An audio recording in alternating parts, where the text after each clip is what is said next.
But yes. Please rise for silent invocation, followed by the Pledge of Allegiance.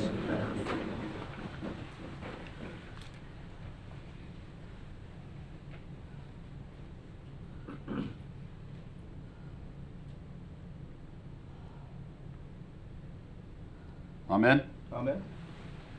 I pledge allegiance to the flag of the United States of America and to the republic for which it stands, one nation, under God, indivisible, with liberty and justice for all. Will the clerk call the roll? Present. Here. Here. Here. Here. Start with a proclamation for Small Business Saturday. Whereas the City of Port Orange, Florida celebrates our local businesses and the contributions they make to our local economy. In the community, according to the United States Small Business Administration, there are 30.7 million small businesses in the United States. They represent 99.7% of all firms with paid employees in the United States and responsible for 64.9% of net new jobs created from 2000 to 2018. So whereas small business employs 47.3% of employees in the private sector in the United States, whereas on average, 42% of consumers' holiday shopping will be done at small, independently owned retailers and restaurants, and whereas 94% of all consumers believe that supporting small and independently owned restaurants and bars is important, and whereas 59% of small business owners and Small Business Saturday contributes significantly to the holiday sales each year and the holiday spirit. Whereas the City of Port Orange supports our local businesses that create jobs, boost our local economy, and preserve our neighborhoods. Whereas the City of Port Orange recognizes the Port Orange South Daytona Chamber of Commerce and the advocacy they show for small businesses. So now therefore I, Donald Obernett, Mayor of the City of Port Orange, here do by proclaim November 30th, 2019 as Small Business Saturday and urge residents of our community and communities across the country to support small businesses and merchants on Small Business Saturday throughout the year. With my signature and the seal of the city, it is so declared. And that is also Florida State Day, isn't it? It is. Just as big? Maybe, maybe not, I don't know. With that, hey, thank you. Somebody likes Small Business Saturday out there. I thought it was. That was for the game. Okay. With that, can I get a motion to approve the agenda for the evening, Chase? Yeah, motion to approve the agenda and to also continue items 15 and 16 at the request of the applicant. May I have a second? Second. Mayor, I'd like to ask to pull item 7D. That'll be the next motion. Oh, my bad. I'll get you. 15 We have a and motion and a 16. second to approve the agenda for the evening. All in favor signify by saying aye. Aye. And so Scott, you've got a motion to pull something? Yeah, motion to pull item 7D for further discussion by council. Is that D as in dog or? I'll second. D as in- 7D as in dog. We have a motion and a second to remove that from consent. All in favor signify by saying aye. Aye. Any others? Yes, I have a motion to pull 7B and 7C. Second. We have a No pun motion. intended on the dog comment either. We have a motion and a second to remove 7B and 7C from consent. All in favor signify by saying aye. Aye. Are there any others? There being none, I will accept a motion for approval of the balance of the consent agenda. So moved. Second. We have a motion, we have a second. Call the roll. Councilmember Ford. Yes. Councilmember Baxter. Yes. Councilmember Philbin. Yes. Vice Mayor Tremont. Yes. Mayor Burnett. Yes, that brings us back to 7B. Chase? Yeah, Jake, just to give a public explanation, I'm okay with this, I support it.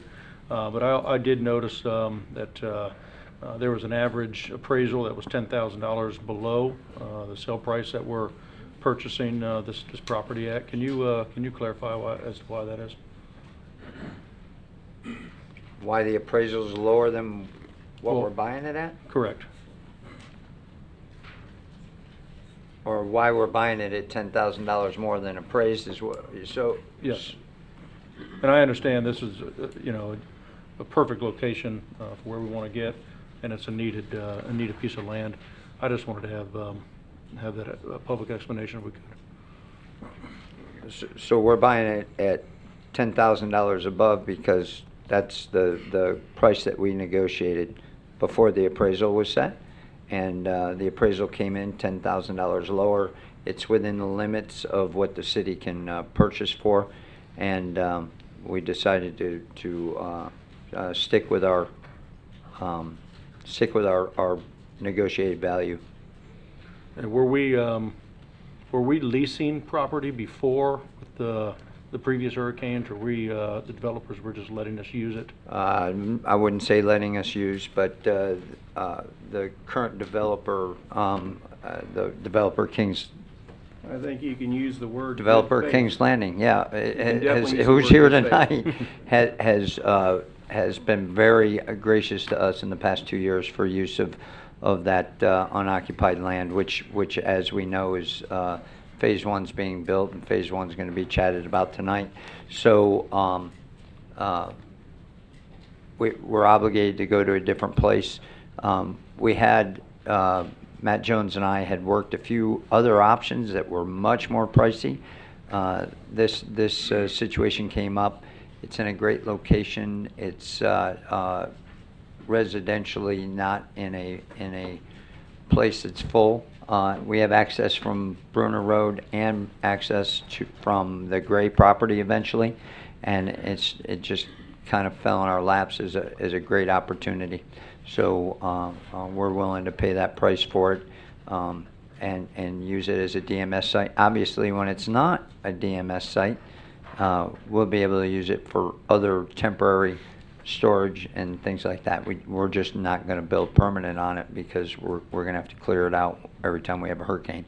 But now we will have a site that we don't have to go beg, borrow, steal, and look for something to have a site in the center of town. That was always our problem, is that we didn't have a site in the middle of town. Our nearest site was out by the well fields, which is right next to the landfills, so you might as well just bring it right to the landfill. I think you did a pretty good job of negotiating a price, and then the appraisal comes in within roughly 1% of your sales price. That's pretty good negotiating, knowing what you're buying. So I didn't do it. I'd have to defer to whoever did the negotiating for us. But it's an acceptable price for the city, that's for sure, and a lot cheaper than our other options were in the 1.4 mil, 1.2 mil, That's a with nice some way of saying non-starter. with some issues. Yeah, so we're pretty happy to have received, or to given the opportunity for this property that has some issues with it in and of itself. So it's a great use for that property. That's all I have. Thanks, Jake. You bet. And I didn't do this to open, and I apologize. Can you motion for approval of the item, please? I didn't know if anyone wanted to. I didn't do it. Yeah. Motion to approve. Second. 7B. We have a motion second. Any other comments on this one? No, I think it's a good idea. I hope we never have to utilize it as a DMS site, but I'm glad that we have the capability to utilize it if we need to. The reality is, at some point in time, we will. Yeah, you're right. Any other comments or questions? There being none, call the roll. Councilmember Ford. Yes. Councilmember Bastian. Yes. Councilmember Stiltner. Yes. Vice Mayor Tremont. Yes. Mayor Burnett. Yes, 5-0. And with that, let me not put the cart before the horse. Chase, go ahead and motion to approve 7C before we discuss it. Yeah, motion to approve item 7C. I'll second. Okay, items open on the floor for discussion. You wanted that one pulled. It's all yours, sir. Yeah, again, just a clarification again, Jake, and I'm in support of this. You know, I've always liked to double look at change orders, particularly with this excessive amount at $86,000. However, I understand the need behind it. Just to clarify this, even the original allocated amount for this, even with this change order, this does not exceed that, correct? The budgeted amount, the amount in the approved That's what I budget meant, does yeah. not exceed this does not exceed that amount when added. It is a change order to the original approved bid cost because of the increase in both engineering and the physical work of making that pond bigger but not deeper. That's all I had. Thank you. I had a good conversation with the chief about this. This is a good purchase for us. Got it. Any other comments or questions on this item? I just wanted to say it's amazing. I came on council in 2010, and we were talking about this then. We're finally, it's only taken 10 years or more, but here we are. You're welcome. All in favor signify by saying aye. Aye. Aye. Any opposed? 7D, may I have a motion to discuss and put that, or for motion for approval, I should say. So moved. Second. The item is open. It's motioned and seconded on the floor. Scott, that's the one you wanted to bring up for discussion? Yeah, I wanted to see if staff can give us some more insight on this. When you look through this, one of the things that kind of caught my attention that I wanted to make sure we had a little bit more discussion on is this likelihood of building on-site lockers for rental space on the park property. So it really didn't grab my attention a whole lot until I looked at the size of these lockers. And these structures are actually, they're 9 feet tall, a little over 13 feet long, and 7 feet wide. And the likelihood is here of 6 of the structures. Looks like the concept is that individuals could rent these lockers to store kayaks and stand-up paddleboards from the tenant, which at this point is Sandy Point. So I guess I got concerns about these being built on the park property and the usability of that space, and what does this do to prohibit, you know, other uses of the open space in this particular area, as well as the aesthetic look of the area. Because these are pretty large, almost vault-like looking structures from what I can see. So I just wanted to get some more input from staff on that. Sure, Susan Vala, Parks and Recreation Director. Hello, staff. So Scott explained it pretty well. Sandy Point is requesting to build these lockers. They would be building them themselves. We explained to them they would have to file for a permit with the city, and the city would make sure that it fits within the motif and color scheme that we already have down at Riverwalk. The material would be wood, corrugated galvanized steel roof panels with drip edging. Sidewalls would be made of the 2x6 decking. And then the front doors where the lockers would be like a fold down marine starboard type material. They would only like to start with 2 lockers just to see if there is an interest there. As far as location on the site, that is something that we would go out and predetermine where we think they would be best fit. Where he showed them on the map. I don't agree with that would be the best place for those. But we would definitely go out there with community development staff, my staff, to discuss.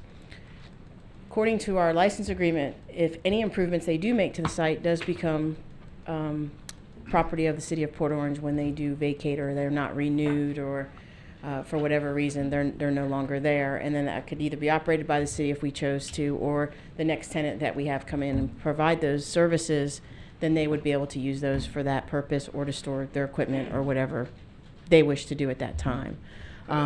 But according to our license agreement, this had to come before the council, so we wanted to make sure we discussed and had your blessing to see if we wanted to move forward, to allow them to even start the process of planning them and going through the permitting and those types of things.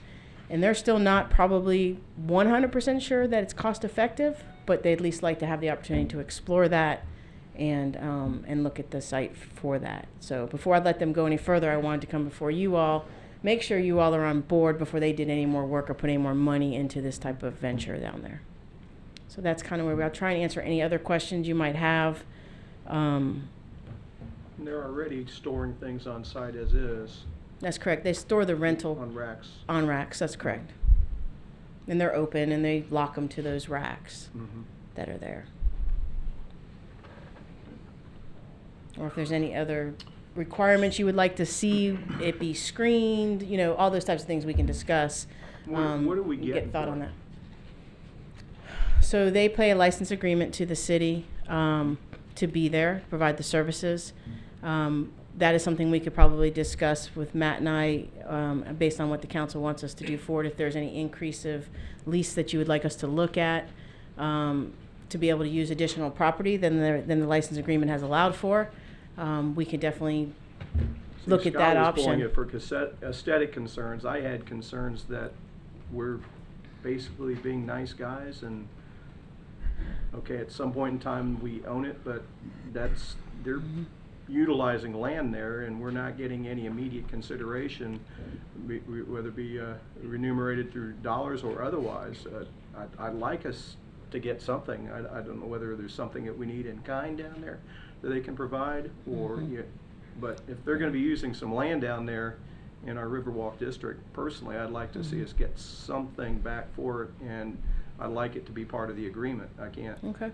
leave it open-ended. And they do in kind for our department, as it is for our Get Fit program and those types of things. They allow us to have free rentals down there for our programs as we do them, and so that's there, and we can write that into the agreement if that is the wishes of the council. And Be I'm happy not to put looking that to in there. break anybody. I just Sure. think that if we're giving something up, this is the people's part. If we're giving something up, the people should be getting something for it. Absolutely. And Mayor, I've heard of a few people that use the ramp have mentioned that would be good. They would love to have a place to put it. So what you're getting is options for our citizens, really. I don't know if there's 12 of them, and I don't know if they'll pay this cost, but I have been asked, is there ever going to be any option for us to leave our kayaks? As a matter of fact, a couple people said, can I just strap It my is a kayak kayak to launch, I get it. to the tree or something? I'm like, yeah, no.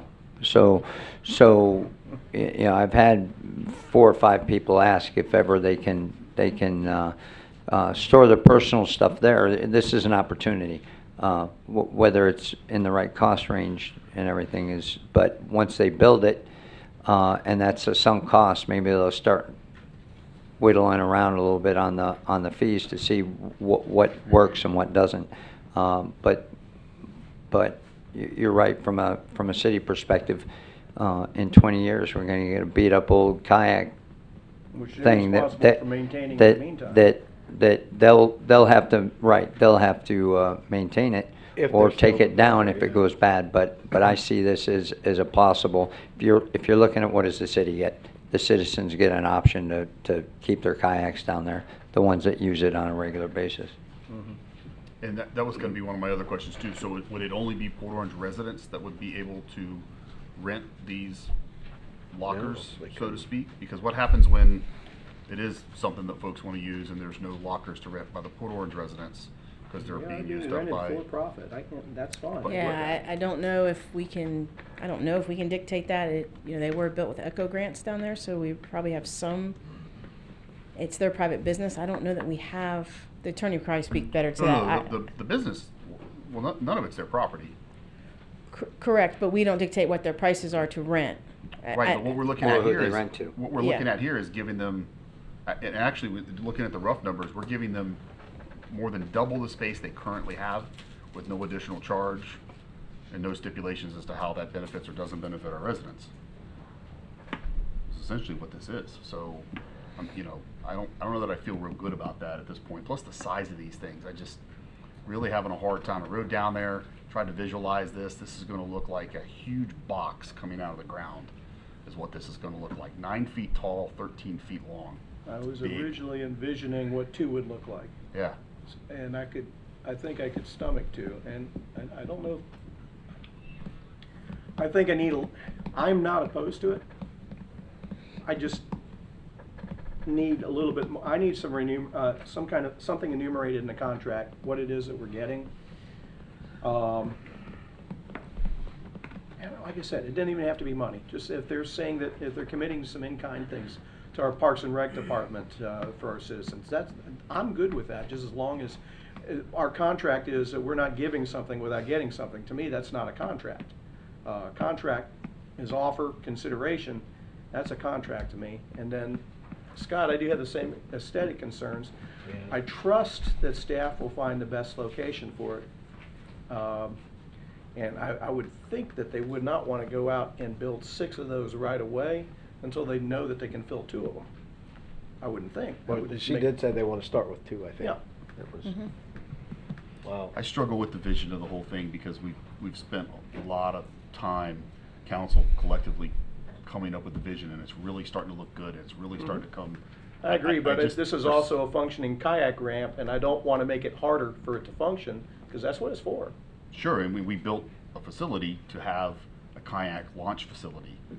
No time during that vision did we say we were gonna turn the park into a storage facility. And that's essentially what we're doing right here. So I just, in my opinion, I would think that if we're gonna move forward with this, I wanna know exactly where they're going to be installed. And how does that impact the rest of the stuff in the park? Scott's chimed in, I've chimed in. Drew, what are your thoughts?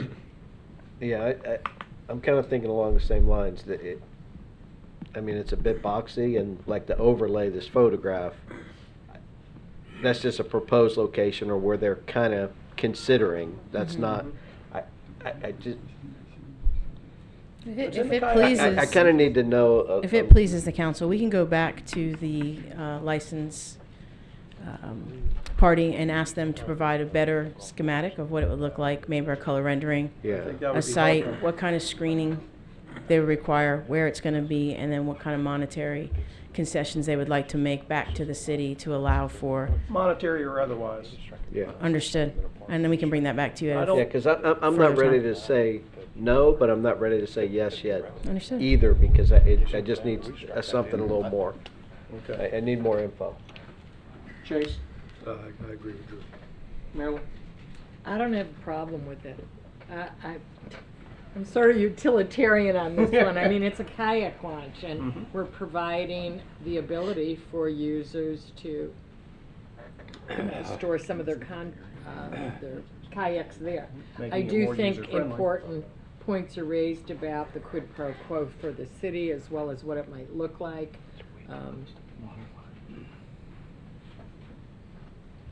Would we be in agreement to send this back to staff to, To bring us some more info and maybe lock down a location and see if we can I live think with we've that. got some undecideds. I think we've got some people that think it might be a good idea. I think that we need a little bit more to be able to give it a good yes, or And if mostly a there's, good yes. if there's samples of what actual pictures of some Mm-hmm. in other locations. Yeah, I think I know they were Naples designing has it, them, but yeah. Yep. they didn't look like that. And wasn't this particular spot, didn't we already have something allocated for this on the original design? Is this not where the outdoor volleyball court was gonna be? I don't recall. If we could just go back and look at that and just double check, because I thought for this space right here, we already had something. Yeah, understood. I have to be honest, I don't like the space that they showed on here at all because don't it's either. public area. I was thinking maybe more along a fence line where we cover 'em with shrubs and they can get to the lockers from the front end and it's not usable space and all those types of things. And that makes sense. Can you take a look at that? Sure. May I have a motion, or what do we need, a motion to withdraw? Have a motion to withdraw the item? So I need to make that. Oh, it's your motion, so. All right, I'll make a motion to withdraw the item, or to withdraw the motion, and you wanna table, we wanna table this, or what's the best Continue? way to go about it? Continue? Motion, Back to staff. motion to Continue withdraw and December send it back to 2nd. staff. Motion to withdraw and send back to staff, item 7D.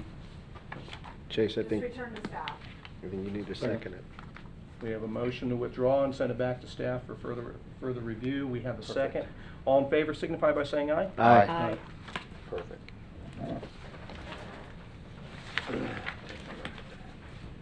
A little extra work, we get a better product, right?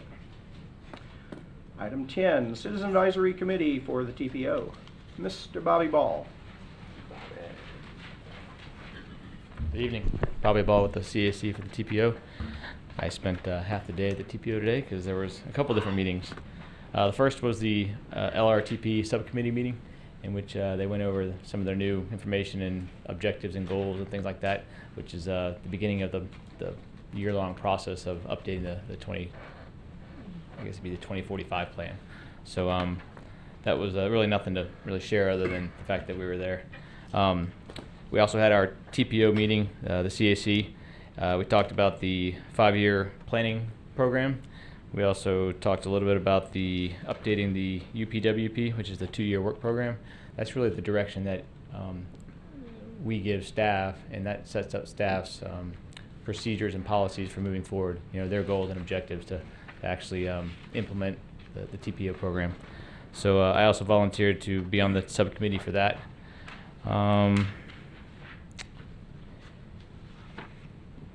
They also presented the study of the Tomoka Farms Road intersection with Pioneer Trail, and they didn't ask for any approval of a plan, but they said it's in the process. So I'm sure you guys know that, and it's coming. So it'll be interesting to see what they bring forward.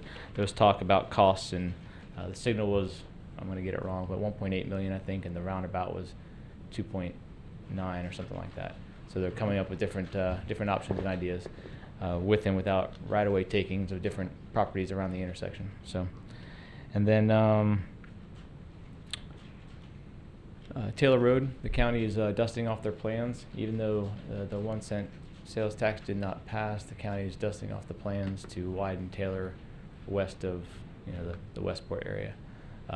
There's no commitment to funding it or anything, but they wanted to pull it back out and relook at the design and make sure it's still valid. So, step in the right direction. With that, questions, comments? I would hold my breath about it happening anytime soon, but Yes, sir. all the same, the need is there. One question, was there any discussion of Williamson? As it comes into Port Orange, between Bevel South? Bevel and No, Okay. but I can make a point to ask. Just keeping in mind that is probably the one failing road we have of all the ones that are Yeah. feeling Yeah. pain. Okay. It's still on the long range plan, and it's still Yeah. one that they're looking for how to figure out the matching funding. The issue now is how do you fund the match on that, and the big price tag on that's the overpass. Yep. yeah. So the road is one thing, but that overpass is a Expensive. magnificent price tag. So that's going to be the hang up until that gets solved. of Right. How that, 30 million just for the overpass, it's, wouldn't it? yeah, it's 24, it's yeah. huge. Like Huge. double the project. You can't have 4 lanes Killer. on each side of a 2-lane overpass. That's just not going to work. Oh, why not? Well, yeah, right. More chaos. Questions for Bobby? Comments? You volunteered for another committee? I got nothing else to do. Good for you. That's what Thank we you. heard. Thanks, Bobby. Citizen participation agenda, Advent Health.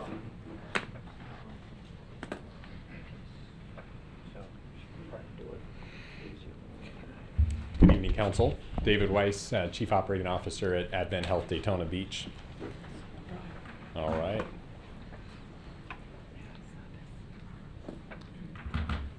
Perfect, thank you.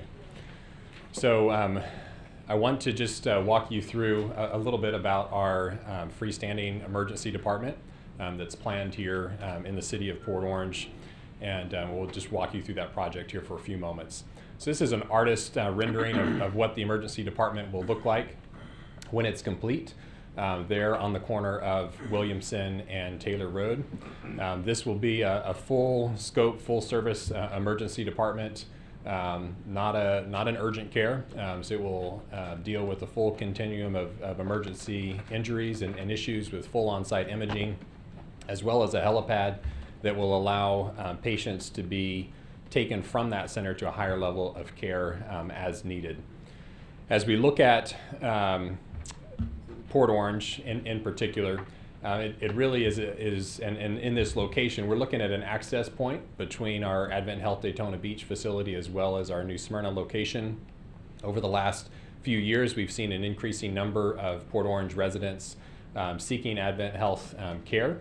And this allows us to provide that care a little closer to home. We've looked at properties over the last 2 years here in the Port Orange market, and after completing a year of due diligence on this site with extensive traffic study evaluation, talking with city planning department officials, as well as working through FP&L on a legal easement access into this site, which is really a key factor on the site development that will allow the main entrance and exit to be farther south along Williamson Road.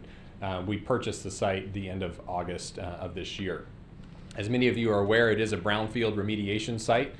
There's extensive environmental waste that I'll get into a little further detail in just a second that we'll be responsible for cleaning up. Phase 1 of this project represents a $17 million investment by Advent Health here in this community. It represents at least 40 new full-time jobs here in the city of Port Orange.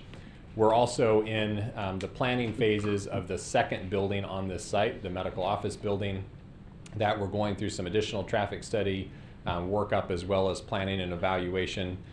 So that is not part of the initial phase one, and it's not part of that 17 million. That'll be an investment above and beyond that when that is ready to move forward. And moving forward with the ED project, we're expecting that to open in Q1 of 2021. That timeline is obviously significantly contingent upon the remediation work that we're getting ready to embark upon, because there's always unknowns when you go into a remediation project of this scale and magnitude. As you look at this graphic depiction of what we're dealing with on the site, it's a colored contour map of the environmental waste that's buried illegally on the site or in an unpermitted fashion. There are 35 test pits and trenches throughout this site that allowed us to create this visual representation of it. The colors indicate the depth of the environmental waste that's buried there on site. You can see the orange color on the top of the site. That is waste that's buried in the 8 to 10 foot range. You see the red areas, that's 6 feet of waste that's buried under. You see it contour out into the blue area, that's 4 feet. So you get a picture of just how much debris and waste is buried on this site that we're now going to be working very closely to get cleaned up. This is a comprehensive remediation plan with the Department of Environmental Protection. It's a 400-page plan if anyone would like to take a look at it. We've also reviewed this with our Environmental Advisory Board for the City of Port Orange. So they're aware of the plan to go through this cleanup process. Through the due diligence work, we have also done extensive water testing on the site where we've drilled down below all of the environmental waste that is known to be there on the site. We've tested for chemicals, for pesticides, for petroleum, for other heavy metals on the site. And fortunately, to this point in time, we haven't found anything through a number of those wells that we have conducted those tests on. As we go through this project, you see this grid broken out into different square sections here. We will go section by section and we'll be testing all borders of that to make sure we have clean margins before we move on for the rest of the site. And there will be some elements of it that are clean concrete as we go through the testing process. Some of that will get crushed and reused as base as appropriate. And there will be some things that are going to have to be hauled off to a certified and permitted disposal facility, and we'll have to be bringing clean fill back into the site to bring it back up to the appropriate grade. We're doing this project with our partners from Cardno, who are experts in brownfield projects and this type of remediation work.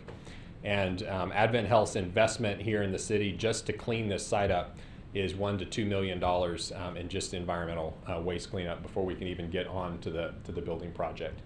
So that's my brief overview of the project and what we're looking at. Wanted to just give the council an update on what this project looks like, and we'll certainly be providing updates as we move forward, be working very closely with the planning department as we move into permitting phases of this work. The first focus of this is obviously going to be in the remediation plan, and that's going to be anywhere from 3 to 4 months in duration as we go through that. And then we'll be moving into the actual construction after we go through the cleanup and the permitting process. So are there any questions or items I could address for you? Council, Marilyn, anything? Chase? No questions. Can you put the plot plan Yeah. back up with the, not that one, the actual buildings, like with the parking Sure. lot and everything? Mhm. Okay, so coming down further, I guess it's kind of cut off on our screen. Yeah. That'll be your access drive through the FP&L site. Yeah, so on this graphic, it does cut it off, but you see the gray road coming out of Yeah. the dark area on the bottom. That is the new access road that will be coming into the site. Okay. And so that will be coming off of Williamson Road through FPL's property. And then that will be the main entrance and That'll exit be onto the site. Entry, exit, so you're gonna have a left turn lane, a cut in the median There for a will turn also lane? be a left turn in lane, so you see Okay. the median there in the middle. So those traveling southbound will have a left turn into there. And further up in the site, the only entrance on the property actual is a right turn in only in case someone's coming in the event of an emergency and they somehow miss the first From entrance, Williams. they would have a second option to be able to access the site. And we'll be working to do everything we can to make sure that that is an entrance only and discourage 'cause, anyone from trying to exit the Yeah, site at that that's point. mu- You know, signage probably isn't gonna work Sure. because somebody's gonna come out of there and try to exit it. So however you can make that more secure as far as, you know, where it's painfully obvious that you can only enter here and you Yeah. cannot exit here. That'd be my only concern. Is how do you manage that? Because it looks like that access road is far enough back that, you know, when you have the busy times, they'll still be able to get in from that Right. far entrance exit, Yeah. so. I think the sense of urgency to get in will be a lot greater than the sense of urgency to get out. Yeah. That'll dictate some of it Yeah. for you. Scott? Yeah, I think this is one of those pieces of property that for the last 30, maybe close to 35 years, everybody rides by and says, man, I can't believe that there's not been Nothing anything there. developed there. And I think you're shedding some light as to the challenges and why.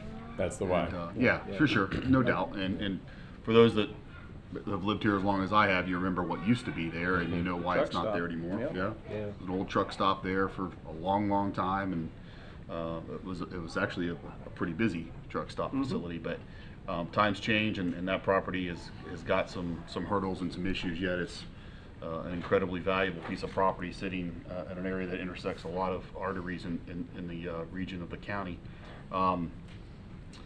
Sooner or later, something's going to be there, and I am more encouraged to see something that I think truly benefits residents, not only in the city but this region of the county when they're in that critical time of need.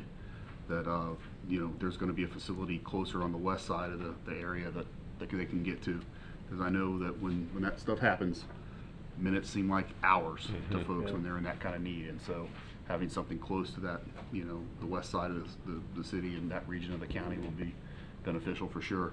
I think Drew's right. I think the biggest challenge there is, you know, how do you get in and out? And I think we've looked at this property in the past, but not so much with what you guys have as a proposal to be able to use some of that easement from the FP&L site. So that's probably the best I've seen so far for sure. You know, as opposed to heloing everybody in and out off the property. You know, somewhere you got to be able to get cars in and out of there. So I get that. It's just it's a huge challenge, but so look forward to seeing the project. Yeah, and you know, we're a town of what, 61,000+. We only have one full-service ER. We have a lot of urgent cares, but there's only one full-service ER in a town of this size. So this, you know, I can see a benefit to having a second ER for those that, you know, don't need to be admitted to a hospital or whatever, but need some There some isn't any care. in Ormond Beach, Yeah, correct. So- technically. Yeah. It's right there on the city line. Yeah. Yeah. But yeah, this, and to have somebody come in and want to invest potentially 2 million just to get it ready to build, that's probably why nobody else has ever developed it, because of these concerns. And we talked last week, and I shared my heartburn over it, is that it's being built right on a very critical intersection. Yeah. You know, and I would love to be able to say that there's another ideal site off of that intersection somewhere, but you know, that's not for me to say. But the flip side of that is that because you are investing there, that's a environmental brownfield that has existed for roughly 30 years is going to be addressed, and that not everybody who could look at that property would have the ability to make that investment to bring it, which is probably the reason why it sat empty the last 30 years. Yep. So I'm very, very concerned because of where it is, the proximity of that intersection, and the things that you work out. Hopefully that you know, certainly getting emergency care, you know, the mission is right. You know, and I'm not saying anything that I didn't say publicly before. I'm not saying anything that differently than what we discussed. The traffic impact there, it's important that you get it right. And I also expressed to you that make sure that anything that you can do as far as progress with the project, keeping us up to date, and we can help you keep the public up to date at the same time. Absolutely. Because people will be watching it, and all the time people come up to, hey, when is such and such opening? And this will be no different, and we can help you get the word out with that as well, if you would do your part to keep us up to date on Absolutely. what is a tremendous investment on your part. Yeah, we'll do that. Well, one other thing, Mayor, if I could, and I was gonna point out, and Councilman Stilton already did, that entranceway into, is a great move to do that. I don't imagine any other private companies would have been able to have that kind of inroad with that P&L to pull that off. So kudos to getting that done. Now, I didn't see anything on the diagrams that we did discuss in the meeting. There's already left-hand turn lane into there. Are you going to be adding infrastructure to expand that further? Well, on the road leading up along the site there on Williamson, if we could just go back up to the Correct, screen. Williamson going south. So you see the grass median there heading south there along Williamson. So there will be a cut-in turn lane that's being proposed there to get vehicles off of Williamson and into a turn lane, longer turn lane, so that Yeah, they can that's get what I'm into the asking site. for. Yeah, I'm sure that would be a question the public has. yeah, Thank you, sir. yep. Anything else? Yeah. Anything else? All right. Appreciate it. Thank you Thanks very for coming much. out. Thank you. Appreciate your time. Thanks, Dave. You bet. That was very informative. Maria Velez, tell us about Healthy Souls. How you Hello, doing? everyone. How are you? Are you I was here still the a busiest while ago. person in town? Maybe it's a good chance.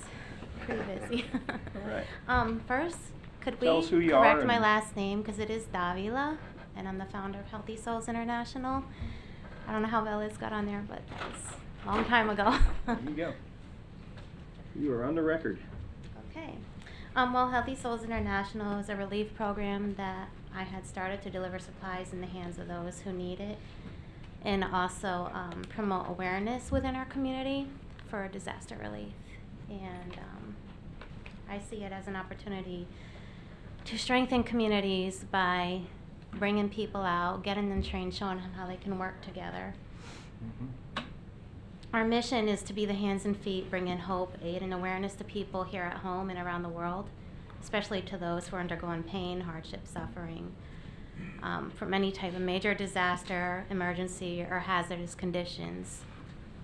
Can you hear me? I'm hard of hearing as it is. Okay. I can hear you by doing this. That's from tuning out his wife. Ooh. I did make a slideshow, but I was unaware that I needed to send it 2 weeks early, so I'm gonna just do the best I can at presenting without pictures and everything. If you want, you can email it to us and we can take a look at it. Yeah, you should have it. I did Okay. email it. I know. I saw that. Okay. All right. We'll work on that after the fact. I could plug it in. But I don't know. I would like to know if there's opportunity for me to come back and try to do this with the slideshow. And You're welcome to, yeah. Just drop off Okay. the slide presentation to Robin. She'll send it up to IT to get scanned, and okay, we can present it. okay. I'll just I won't take too much time today then. We appreciate it. And what it is, and for anybody listening, the problem is that we're very sensitive about what gets plugged into our computers. Mhm. So we have to make sure anybody who has a presentation, that IT has a chance to review it, to make sure that it's virus-free before it's uploaded to our system. And I know that makes it difficult for somebody to just walk in and when we can't have them plug it in, but Mhm. that's part of it. Yeah. And we'd love to have you back. I understand. I'll just be very quick then. Go and ahead. I'll just say, you know, what we've been doing so far is we've already been to Haiti, we've been to Puerto Rico after Hurricane Maria, and now we are working in the Bahamas. The response in our community has been so huge. We've had so many businesses come out and do events for us and raise donations, and with that support, I was able to fly over there and make relationships over there. I was able to establish a relationship with someone who has got us, you know, to a point where we can bring things in without having all the taxes you know, they've been very supportive of working with us, as long as we follow their rules, of course. There's certain items we're allowed to bring and that we're not allowed to bring. We're actually leaving this Friday. We are working with a few other organizations. We are having, probably like 40 pallets shipped over. And we will be meeting the ship that's bringing them, unloading the ship, and then using the ship as a medical clinic, where we will use like a barge to go and pick up patients off all the islands and bring them back. So that's one of the things that, you know, that we do, as our goal is, you know, to offer disaster relief, build relationships, and, you know, I'd love to see those relationships come to a point where if it was to ever happen here, they would have our back. They would support us in what we're doing. As long as also, you know, by getting the community involved, because we do plan on offering community service hours for the schools, for high schoolers to come in, help us pack and sort and palletize our items, to do training, to do CERT training, DRT training, first aid, CPR. We do eventually would like to see this grow and be able to offer scholarships to the students, offer you know, just tons and tons of opportunity for the community to get involved. They can come on missions or they can just help us here, either way. So this is what we're doing, and now we are officially have our own warehouse and staging center right here locally. It's on Nova Road, and that's going to be our headquarters here.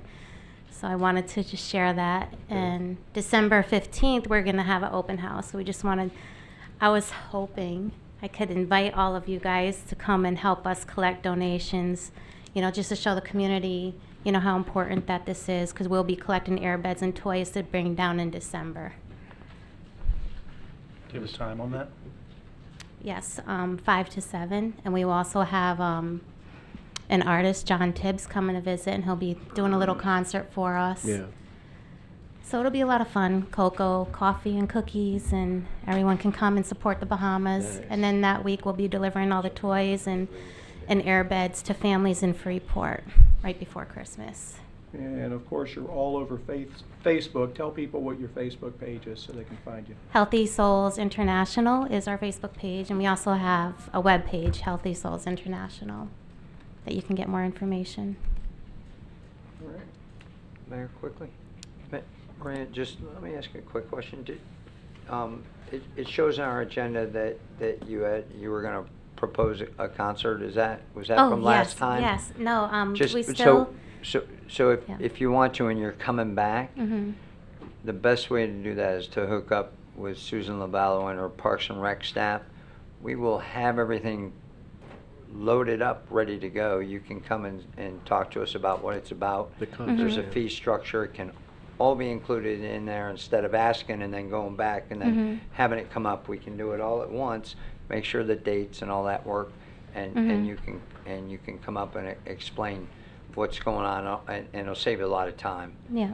Then, We were proposing to do one on December 15th, but the venue's already being used. Yeah, right, So we just, absolutely. you know, we would like to propose to start doing Disaster Expo, like maybe once a year. Sure. As an annual thing, and inviting business owners to come out and participate, do something interactive and educational for the community. We do a lot around town as well, where you might be able to dovetail on what we do and just kind of chime in and participate on something we do as an Mhm. extra person, and it'll give you a lot of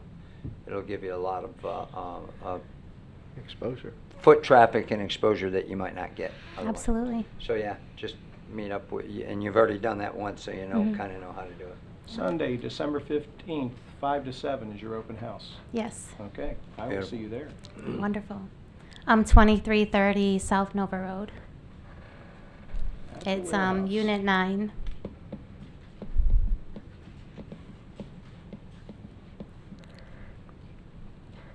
And we'll be collecting airbeds, linens, and toys to bring to the Bahamas for Christmas. I think it's important to note that a lot of times after a disaster happens, it gets a lot of coverage. But a few weeks later, a lot of the same conditions still exist in the Bahamas. Mhm. And it's getting no coverage right now. So Yeah. what you're doing is very important work. We appreciate it. Yeah, I would love to come back and show the pictures and videos. We'd love to see Yep. it. Great. Thank you. Thank you.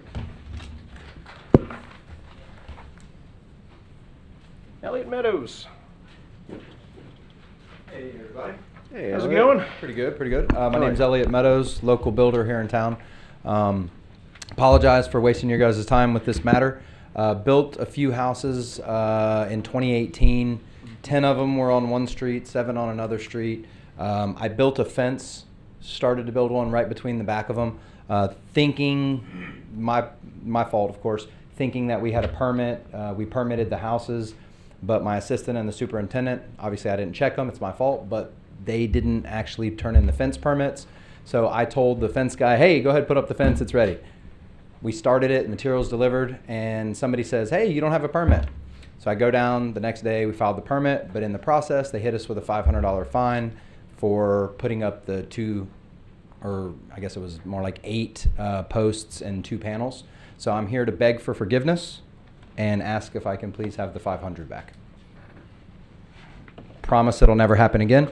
One other thing, 2 of my homeowners that purchased from me, the Ruggierios and the Geisberts, they thought that they also had fence permits because I had only permitted the fence along the back. Mistakenly, they thought that I had permitted the entire fencing. So after they closed on the homes, they decided to put up the fence themselves, thinking, because I explained to them, no, we have a fence permit, but not that we didn't, we only had, through the city, the back portion of their fence permitted, not the side walls. So the Gisberts and the Ruggierios put up their side walls, and then they also got hit with $500 fines. We were supposed to be here 2 weeks ago, but because of the frenzy around here, we decided to postpone it for a couple weeks. So Appreciate if that. there's any way, I appreciate it. If there's any way you guys would be willing to give them their $500 back also, I would appreciate it. We do our best in Port Orange to build nice houses. You know, we try to, help the community. I'm a local guy, went to Spruce Creek High School. It was a complete clerical error, my fault, I didn't check it. Won't happen again. Questions, council? I'll be honest, I'm usually tough with waivers, but I also don't like to make a decision unless I consult with staff first.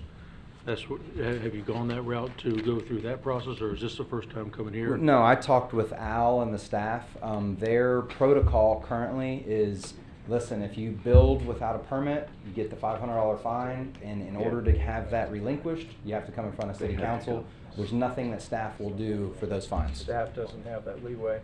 Right. It's your law. Nor should they. It's council's law. Yeah, Yeah. it's our, I mean, I'd just like to see all the, Yeah, it's a good Ins and lesson outs of learned it. for the city, and I think that, me as a general contractor, I should have been more careful, but, in the past, we haven't really made a habit of waiving these at all. So, Mr. Bastian, if you could just kind of take the whole entire situation into account. yeah. We built 17 brand new No, houses. I know, I mean, I've driven by, I've seen them. But meaning that, we fully complied with permitting. Understood. Staff's engineering requests, Larry Roberts, this and that. Yeah. If you guys could be a little bit understanding, at least, even if you There are don't, 2 listen, homeowners impacted as well. even Yeah. if you don't take off my fine, at least take off the 2 homeowners' fines. And that's where I'm struggling right now. 'Cause certainly, I have some sympathy for that because They're new to the community also, not familiar with the rules. Understood. Thought that I had permitted it already with it being a new house and a fence in the backyard. I think sometimes there's some gray areas, and that's why we have these council meetings, is so you guys can kind of use your judgment and, make an effective decision. Marilyn, your thoughts, questions? My question would be for staff, how are we educating or advising citizens that they need permits for fences? Because this is not the first time I've heard about it. I've had 2 different citizens tell me stories and. So we have a website that I believe right on the front page, it says, what you need permits for. Yeah, Um, it does. we also have builders and I apologize, but I think we fined Mr. Meadows before. We fined. No, I've never been fined. Oh, good. No. I think we fined our developer sitting in the front row before. We fined ICI before. We fined Jim Patis before, who's built more than 17 homes in our community. They're all aware. They've all slipped up. They've all paid their fine. I can see how somebody that comes in from out of town, and this has happened before, that's not aware. Where I grew up in rural New York, people do what they want on their own property, but when you move to Port Orange, it's a little harrowing. Yeah. To change a door, to change a window, to change a hot water heater. You need permits for all that. But I think the average person manages. We do have people that are elderly. They're moving down here. They know their old way. They don't know the new way. And they get caught in the trap. I call it a trap. It's not really a trap, but it's a law. But ignorance of the law is not an excuse either. I came very close to having to do it myself with our house. Luckily, I took one last look because I worked here. I tell you, if I didn't work here, I would have done it. However, I would have paid. So the fines or the fines are $500 because I guarantee you, once somebody writes a check for $500, it doesn't happen again. So the totality of the events that Mr. Meadows is talking about, that is important to take into account. From the city's perspective, you open this door, that podium's going to get pretty busy, and we've talked about that before. Yeah, We did a water utility waiver once, and that was a miserable 6 or 9 months. And if you recall, in that, our bonds and covenants don't allow that. So every time we were waiving it, the city was writing a check for it. So that's the city's. We make it as available as possible. But Councilmember Ford, it's like everything else. We can go on WSBB, WMBB, the News Journal, Hometown News, Port Orange Observer, Facebook, Twitter, and Instagram telling somebody something, and somebody will come up here and say, "How come I didn't know?" And so. Well, have we done it on water bills? No, I guess I'm thinking less about the developer, more about the citizens, because other stories I've The citizens heard, have not come up here yet and asked, so well, they may because have the paid their two bill that already. came to me ended up just paying. Right. But I guess I'm just saying that it may speak to our need to educate a little more. And then my other question would be, and the $500 fine. It would seem to me people might learn with a $250 fine. I learned just by coming to the meeting for an hour. So There you go. copy all. It's your law. We can that- change that it was- if you think it's I would too say big. one thing too, Ms. Ford, is that it wasn't, also Jake, it wasn't ignorance of the law. It was Right. simply a clerical error on my staff's part and my part that Yep. we thought it was done and it wasn't.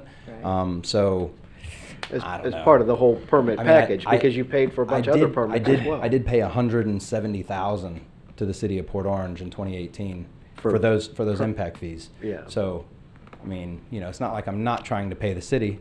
No, I understand. And I know that's Just a nothing little- compared to just a little more impact. Yeah, just a little bit. So I know that's not a lot compared to Mr. Patis or Mr. Husseini, but Yeah. for me it's a lot. And I wouldn't be here tonight if the 500 wasn't a lot for the Regarios and for the Gisberts. And I do have a kid in college and an 11-year-old daughter here at Cypress Creek. So 500's a lot for me too. Mr. Meadows, were they not able to come tonight? Or did they They were just here. ask They you were here to- 2 weeks ago, Oh. but because of the situation, I gotcha. I asked them to let me speak this upcoming 2 weeks Okay. for them as well. I gotcha. Scott, you haven't chimed in yet. I guess the concern I got is that, we denied this request for some residents off of Boxford. last year and some residents off of Yeah. Wiltshire. Different situation though, Mr. Stiltner. But Very different. I would suggest and offer that their explanations were equally as deserving as the consideration of the council. And so, you know, this is one of those things where if we have an issue here, then council needs to take out the ordinance and change the ordinance. Because it is really tough to weigh out that their reasoning is less valid than someone else's or vice versa. And I appreciate the job that you do in the city. You build quality homes. I get it. Absolutely. That's not really what it's about for me. It's just that, you know, we've had residents stand there with similar situation. Their rationale as to why they want to ask for that is it's good. It's deserving. You know, there's value in it. Yet we've held firm on that as a council. So Could I ask the council to maybe take up a motion to lower the fine to $100 for the first time? Or maybe $50, or a warning on the first time? And then the second, third, or fourth time, we can jump up, you know, to $500. But I agree with Ms. Ford that $500 is just crazy when you're talking about, you know, a lot of the people in this city are on fixed incomes. They're older residents that can be taken advantage of by We have other to be careful contractors. there, because work without a permit could cover a whole lot of things other than just a fence. So if somebody's trying to pour a concrete slab and they haven't got their a foundation, they haven't got a permit yet, that certainly would seem to require a stiff penalty. There are things where I think a stiffer penalty is called for.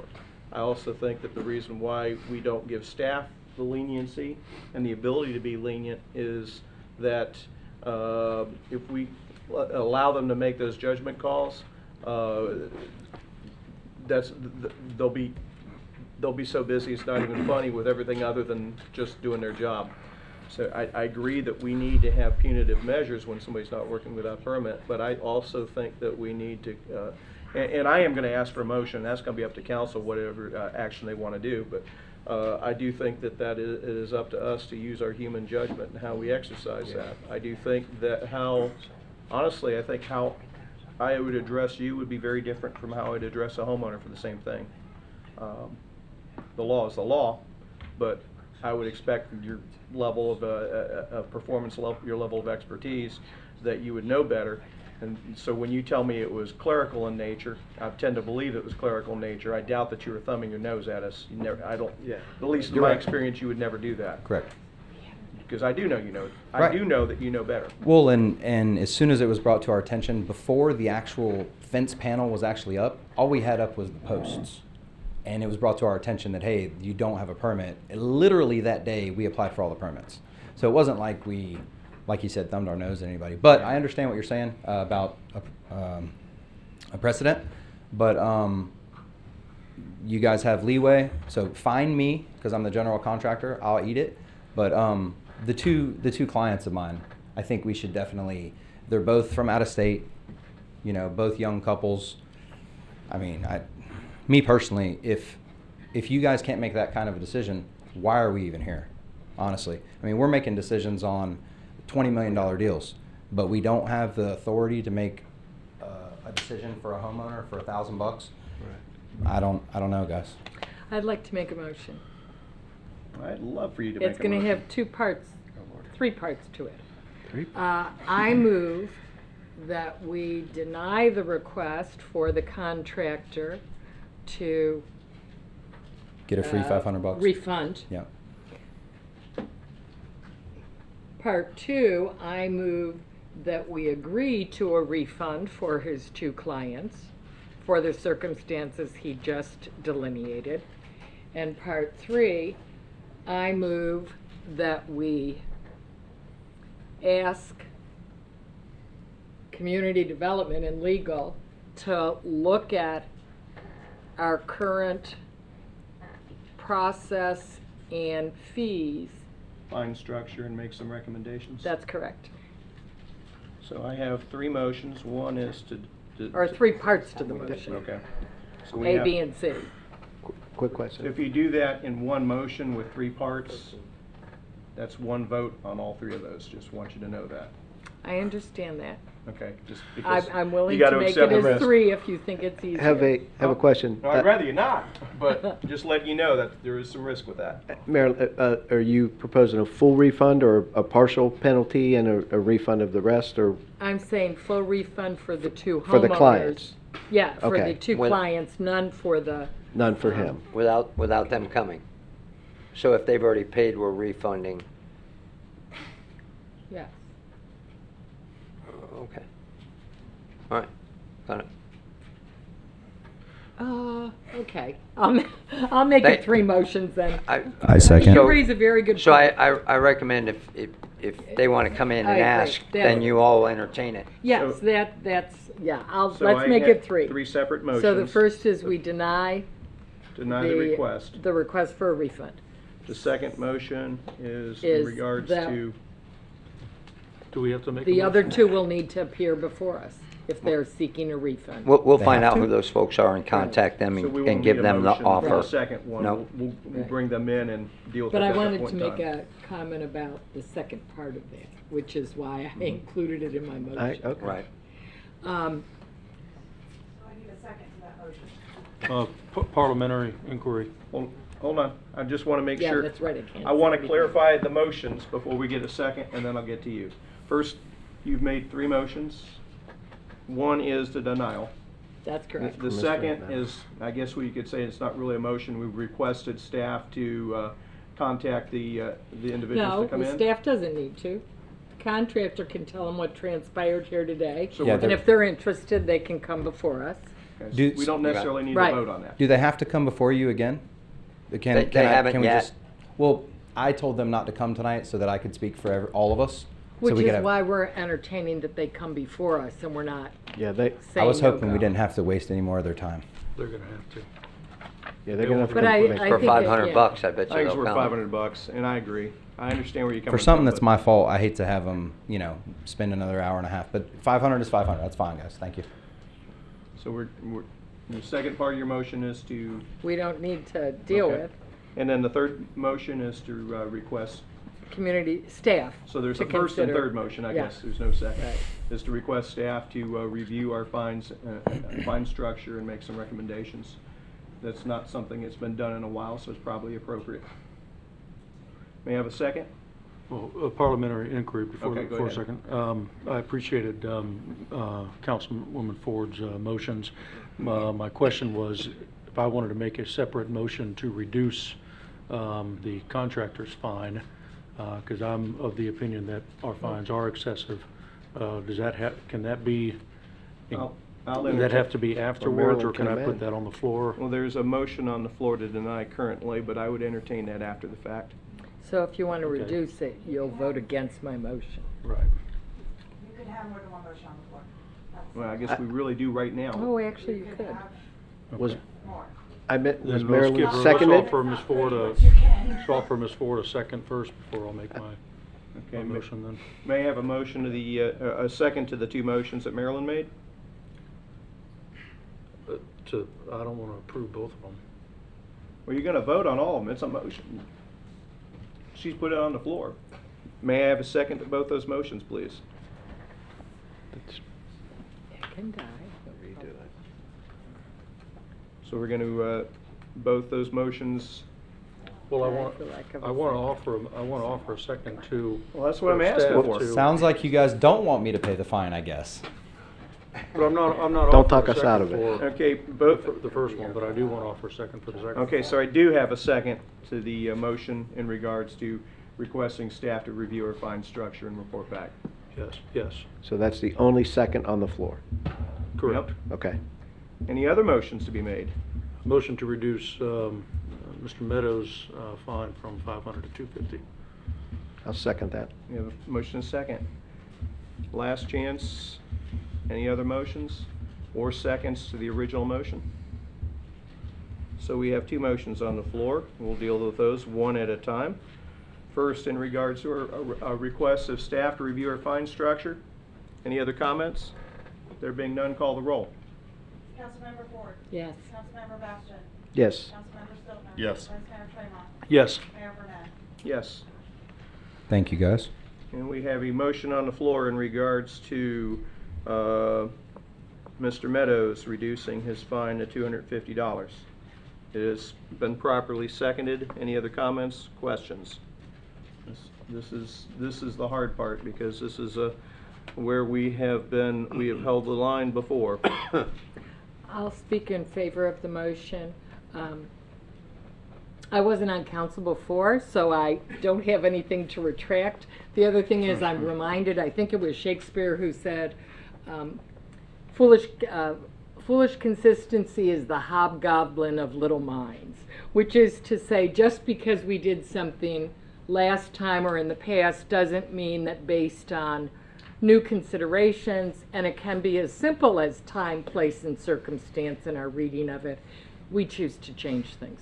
So I'm going to vote for Shakespeare or Chaucer? That's a different debate. One of the two, right, Marilyn? Right. One of the two. Any other comments on the motion that's currently on the floor? There being none, call the roll. Councilmember Ford. Yes. Councilmember Bastian. Yes. Councilmember Stiltner. No. Vice Mayor Tremont. Yes. Mayor Burnett. Yes. Thank you, council. So am I to report back to the clients that they need to be here in 2 weeks, Robin? Have them Whenever they want. contact. Or do they just need to come see the staff upstairs, or what do we do with that? Here. It's got to come before us. Okay. Come to council, not as- But of course, we're familiar with the item. Okay. So, That agenda is closed. Do you want to add it to the next agenda or the December 17th agenda? December They can come, 17th. they can come during Pick. They'd only get 3 minutes. Whatever. yeah, Public- it wouldn't be No, enough we should time. vote on Yeah. not- We'll invite them back on December 17th. I think it'd be December better if we did it the 17th. right way on Or December January, 17th. or way. February. Yeah. You know. Have them come Very back. good. Yes, sir. Okay. Thank you guys again. Thanks, Appreciate it.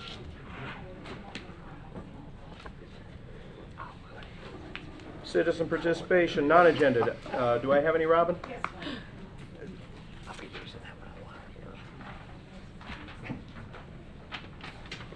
Mr. J.M. Cameron? Where's Jim? He leave? Now, let's see, Alabama's lost 2 weeks in a row now. Thank you, Oh, Rob. maybe he doesn't need one. Maybe they didn't lose in the win column, but they certainly lost. They certainly lost. Oh, that, yeah. We're feeling that though, I mean, just, but, Who good are you, evening. sir? You're on the clock. Good evening. I'm Jim Cameron, Senior Vice President, Government Relations, Daytona Regional Chamber. And I believe y'all have a copy, or some of y'all might have gotten this yesterday, though, I mean, at the Elected Officials Roundtable, but this is going to be for Volusia Days at the Capitol, and 2-day event. This is going to be day 2 and day 3 of the session. And and again, our main focus, as we've always had, is just go up there, support legislation that's going to promote a healthy economy throughout the state and back here in Volusia County. And we want to see quality jobs. But we also want to keep working at building those relations with those state leaders and those staff members and other officials, department heads and agency heads, though, in Tallahassee. So we've got a number of different appointments that I'm working on right now, and appreciate y'all coming up last year. That being said, some of the people that we're going to have, again, I've got Florida League of Presidents Mike Sittig. I've got an appointment with him. Actually, we're going to kick off our meeting at their facility. I've also got, I've just sent an email to the State Director of Homelessness, Eric Braun, and I want to meet with their office. And I'm also trying to get a meeting with the Director for the Florida Department of Emergency. I forgot that gentleman's name, the Florida Department of Emergency Management. Oh, we know. Okay. Don't you worry. Just checking. Jared Moskowitz. Yep. He and I talked about The that. guy with the tight checkbook. I didn't want to. But anyhow, I Well- mean, no, well but we played, do want, Jim, but well we are played. serious. We want to talk about getting FEMA dollars back here to Volusia County. And so we want to concentrate on that, though. But, and we're also going to be talking about insurance, healthcare, a number of other issues, though, as well as our own legislative delegation, that being said. So, and again, some of the things, education, we're going to be talking about that. One of the main things we're going to be looking at is that new district cost differential wage-based study that's coming up. Still waiting to hear when that is going to be complete, and I will let y'all know as to when there's any type of a public hearing on that wage-based study, because we're getting 96 cents on the dollar. We don't want to go to like 94 cents on the dollar or anything like that. And then, see y'all number 6 on tomorrow's agenda for the delegation hearing down in DeBerry. So that's good. So we'll see y'all down there tomorrow. So yeah, if you have any more questions on it, but we'd love to have y'all join us up there in Tallahassee for Volusia Days at the Capitol. Thank you, Jim. Thank y'all. Jim. Thanks, Jim. Alabama really did lose 2 weeks in a row. I know. And under the buzzer. And that was it. Council comments. Let's start down at this end with you, Scott. Nothing tonight. Drew? No, nothing from me either. Chase? Nothing from there. Marilyn? Nope. Well, that makes it easy because I've got quite a few. There you go. Jake, I've had a number of people ask me from time to time about the Miles Road intersection on Nova Road and why there's no traffic light there. And I know that it's not a high growth area, or our traffic counts are constant, but most of those concerns are safety related. Have we taken a look at that area recently? And I know that I believe there's been a fatality there recently. Which road is this, Mayor? Miles Road is off of Nova Road coming out of near Deep South. Off of Devon. Yeah. Towards. Doesn't sound familiar. Can we take a cursory look at that and report back? Because I'd just like to see what our traffic count is there. But more than that, our accident count. All right, is our accident count up there the way people feel like it is? And if so, we need to react to that. I mean, there are people that are asking me for a traffic light, and I'm like, be careful what you ask for when you ask for another traffic light. But- We get calls for traffic lights at every Oh, absolutely. entrance miles into every and road every day, yeah. so. This happens to be one where it's from a safety standpoint, and it's not just a traffic flow standpoint. I'm getting a lot of safety. I'd like us to take a look at that. We'll take a look, we'll do a traffic survey and see if it needs one. Okay. Second item I had is that it looks like the $15 minimum wage amendment is going to have enough signature to make it onto the ballot next year. What I'd like to know is, and it's nothing immediate, but we need to have some kind of look at what it's going to cost us, because I know it's not just going to cost us in salaries, but it's also going to cause wage compression issues. And I also know things like our yard and lawn contracts. Jake, you and I talked about that. So council really needs to have an assessment going into budget season next year. Yeah, it's. The potential impact that could have. Yeah, so Jamie's looking at the impact internally. The compression issue is going to be a rough order of magnitude. We're not going to be able to nail that one down to the cent.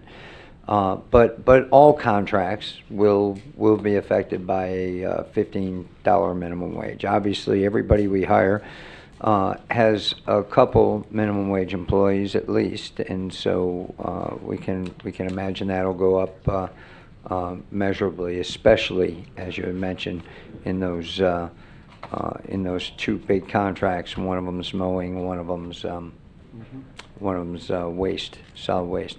So we'll give you the rough order of magnitude as soon as we get it, and then we'll start nailing it down later on in the year. But yeah, it's going to be a pretty big chunk. Jim Cameron mentioned it. Every year before they go up, they bring us before them. That being the legislative delegation for Volusia County. That day is tomorrow morning, and we put our legislative agenda together, the things and our asks. Just wanted to, all of these have come from things that are in our budget and either funded, partially funded, or not funded, but the things that we're looking for are help with license plate readers, House Street Stormwater Project, and Recreation Culture Education Center, our gym expansion. So those are the three things that I'll be talking, and Jake and I'll be presenting to the legislative delegation, and in an entire 3-minute segment tomorrow morning in DeBerry. With that in mind, if y'all could take a look at those things, Thursday in 2 weeks, Volusia League of Cities, our dinner in December is going to be at Sugar Mill Country Club. Oak Hill is sponsoring. It's going to be at Sugar Mill Country Club in New Smyrna Beach. Usually from 6 to 7 is social time. Social time is only 6 to 6:30 this time, and the reason why is we've invited most of our legislative delegation, the league has, to come talk to us. So they're going to make a presentation for half an hour and do some Q&A, and then they're going to stay and dine with us. So we have a terrific opportunity to interact with our legislators at that point in time, and then we can talk about these and any other issues that are on your mind. But I wanted to let you know, and going into the meeting, to be prepared for that. Don't show up 5 minutes before dinner thinking that you're going to be there before the program, because the program will already have started at 6:30, so prepare for that. And I think that is all I had. I had first step stuff, but that's going to be you come committee reports at the end. With that, 15 and 16 have been continued. That brings us to item 17. Item 17 is recommended motion is to move to approve the final plat and plans for Kings Landing Subdivision Phase 2, case number 19-500000001. May I have a motion for approval? So moved. May I have a second? Second. The item's motioned and second. It's on the floor properly and ready for discussion. Who is this guy? Tim Urban, Community Development. We are here tonight for Phase 2 of the Kings Landing subdivision. This would be the last phase for this project. Consists of 45 single-family homes, 13 of which will be 1-acre lots. The remaining 32 will be the 20,000 square foot lots. The site has been designed according to the requirements of the Land Development Code and also the underlying zoning. Site is consistent with future land use if approved, and along with the homes that are currently approved for Phase 1, the ultimate density of this project will be under 1 unit per acre. So that's compliant with the future land use. In terms of roadway construction, public streets, public water, sewer will be installed as part of Phase 2. Tree preservation areas, I just want to point out there are tree preservation areas that kind of surround the border of Phase 2, ranging between 20 feet to 30 feet. So there will be a little bit of buffer on this side from the adjacent properties then. Also too, in the center area right here between Ben Oak subdivision, there will be a large conservation area where a lot of specimen trees are there. So there will be a continuation of the clearing that's currently out there, but there's going to be more tree preservation as you move further back toward the east then. Again, staff has evaluated the project. Staff is recommending approval of Phase 2 for Kings Landing. And here, if you got any questions, the applicant is also here too. I do have a question. I was contacted by some residents about the Rocco Road,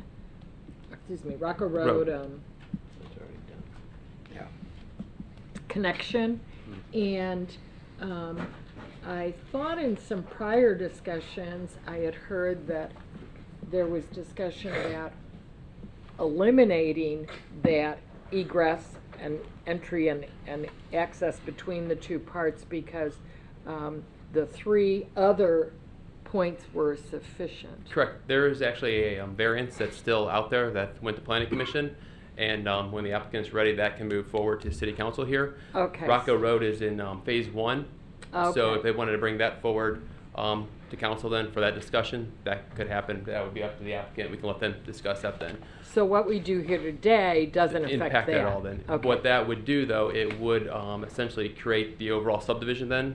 By approving this today, then we'll basically allow for essentially 4 points of access into the subdivision. You'd have off of Hensel Road, Right. off of into English Oaks Drive, into Mhm. Broken Bow Lane, and then that Rocco Road there. So that's what that would do.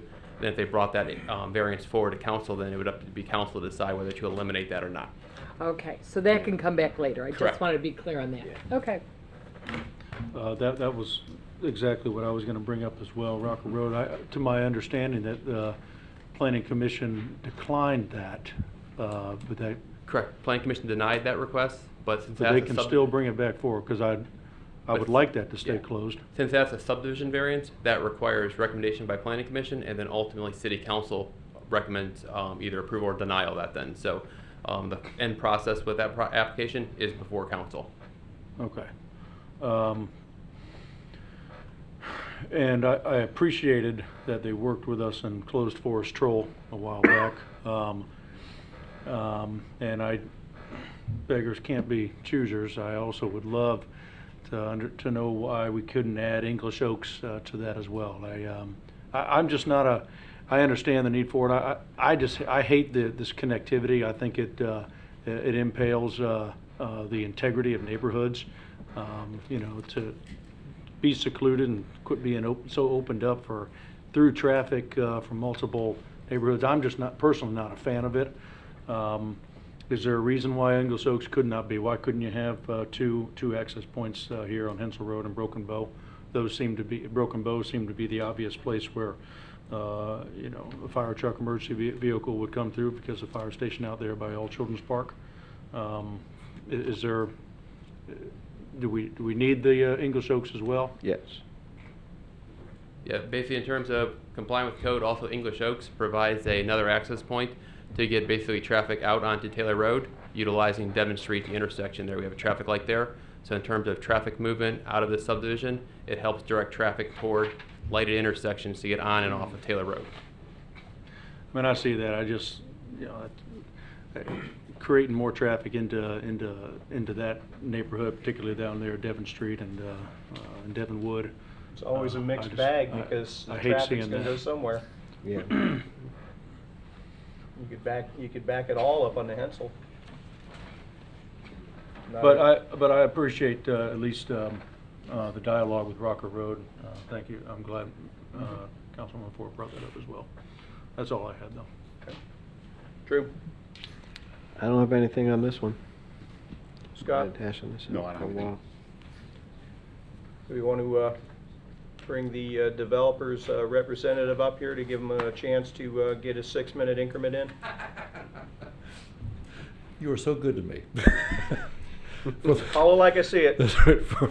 For the record, and my client's here, for the record, my name is Glenn Storch, and I represent the applicant in this case. And I think you've heard some of the things that we've done. We want to be good neighbors. We have continued to be good neighbors. We want to be good corporate citizens. I think we've been a great partner with the City of Port Orange.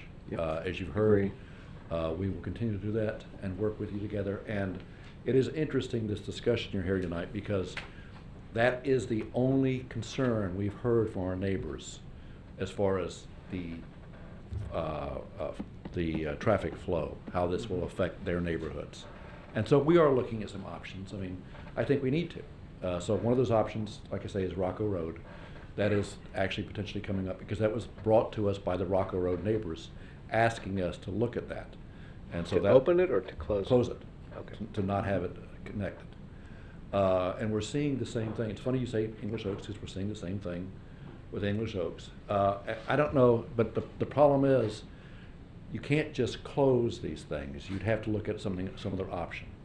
And so one of those options might be, and something we're going to be talking to staff about, is the idea of coming back to you with the idea of maybe creating a gated community where you would then have the opportunity to then proceed through with fire engines and everything else all the way through. Provides the best of both worlds. It would provide a means of allowing for the individual neighborhoods to have their individuality without having flow through traffic all the time, but at the same time would allow for full scale flow through for emergency vehicles, officers, police, fire, etc. So that's a possibility we're looking at. Again, we're not gonna do anything tonight. The only thing you're looking at tonight is the subdivision. Sounds to me like you're taking our temperature a little bit. I am listening intently. And again, I've heard some comments, and so I want to make sure that I see this as one of the preeminent last subdivisions on the east side of 95. I think this is a really important subdivision. I think it needs to be done correctly, and so I'm trying to, and we've been trying to work with staff on this. So we are going to do this right, is the bottom line. And if we come back to Good, you- because we'll be watching. I would imagine. And so if we come back to you with that idea, it would be done in a more upscale manner, is the bottom line. Because we believe there's an opportunity for that with this last subdivision. So, but those are some things we had to talk about. And to do that, I need to make sure that it doesn't impact traffic, that it has no negative impact on traffic. So I'll Yeah, have to, of course. I'll bring some information back to you on that as well at that time. But yeah, I mean, we have been hearing that, you know, I have a friend of Broken Bow. I'm not sure I want my traffic to be going through here. So I am hearing this, and we are going to find out if we can do this in a manner where it does not impact traffic negatively, but it could in fact increase the neighborhoods, increase the value of the neighborhoods, and also provide for interconnectivity for emergency vehicles. So that's the idea at this point. But tonight, again, we're not even talking about that. Tonight, Yeah, my just- understanding is the only thing this is for is a subdivision that meets all the criteria, has a staff recommendation of approval, and I don't think there's any opposition to it. Well, anytime we build something, there'll always be, I mean, let's be realistic, but I also want to, let's frame this for a second. We're Okay. talking about between both phases, 69 units now? When we started talking about this 2 or 3 years ago. It was double It was that. well over 100. 100. Yeah, 121? It was 120 something, yeah. Yeah. Yeah, and I consider that progress. Yeah, I mean, again, and again, the owner of, and the developer has been a citizen and a participant in Port Orange for absolutely decades. And so it's something we want to work together on and continue to make sure that we're all in the same shoe music here. So I think we've done that. I think we've done what you asked. We've worked with the city in partnering and providing access areas. Yeah. We've done that during the hurricanes. We will continue to do whatever we can. But again, this is now being built. And like I say, what I anticipate is this is going to be one of the more upscale communities in the area. And I'm glad to see that. Nice. Make it nice. Questions for Mr. Storch? Marilyn, any? No. Okay. Chase? Drew? Scott? Okay. I don't think you exceeded your 6-minute increment, but sorry, couldn't you get you onto the next link? I'm sorry. With that, Thank you. let's hear from any of the members of the public here to speak to this item. There being none, back to us. I guess, Now there are a couple. come on up. Thank you. Yeah, my name is Jeff Swartz. I'm a resident of Port Orange. I live in Rolling Hills, which is the development right next door to Kings Landing that's being developed. I'd just like to say that I am in support of the project. I think it's going to be a great addition to our area and the city at large. I would, however, like to voice displeasure with the Planning Commission and how they denied the variance for Rocco Road not extending in. I personally have invited each of you to come out, talk to the residents on Rocco Road, see what we're talking about. I'd like to thank Councilmember Ford for coming out and talking to us. And before you vote on this, I would ask that each of you come out and look at what we're talking about, talk to the residents of Rocco Road so that you can make an informed vote when this comes up. I've done a Thank you. drive-through, but I'll catch you. Yeah. Who else? Last call. You coming, Steve?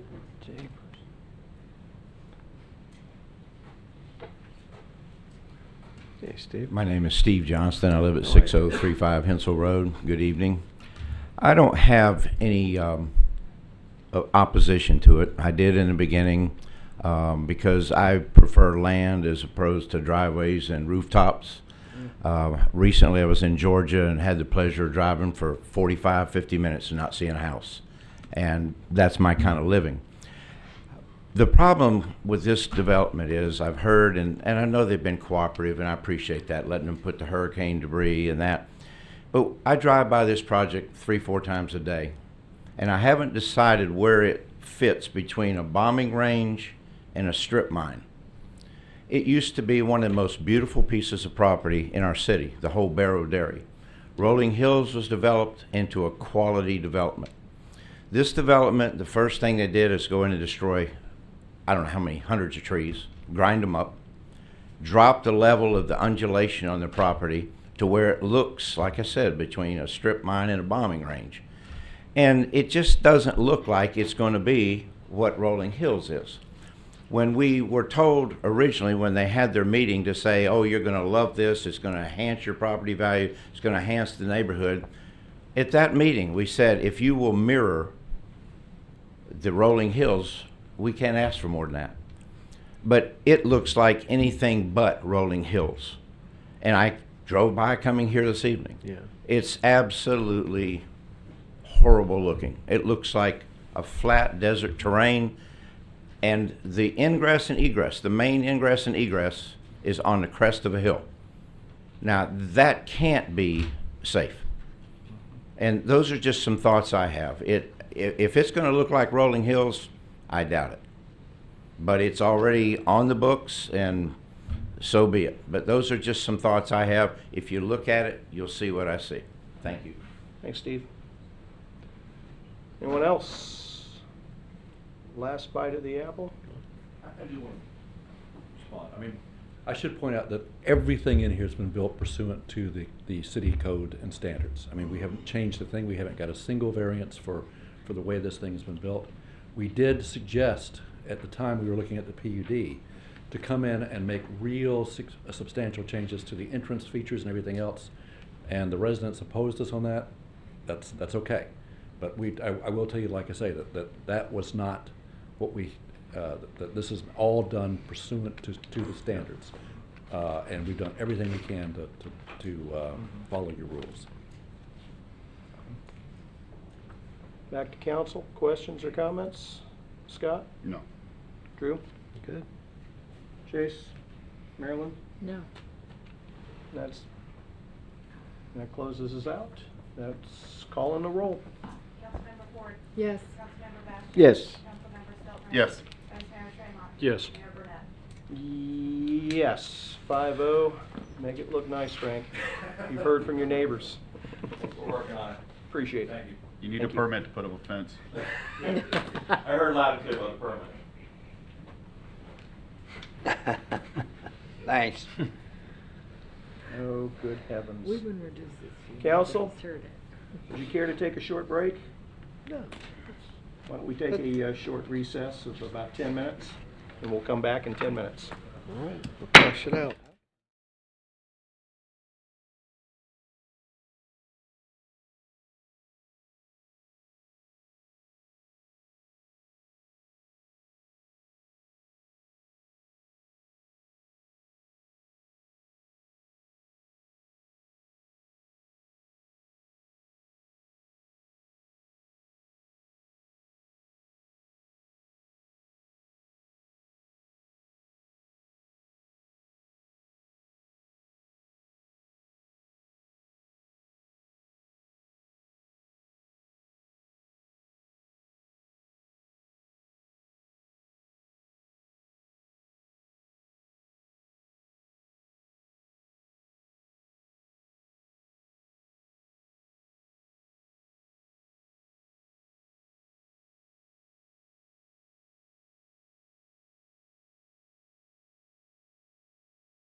Back.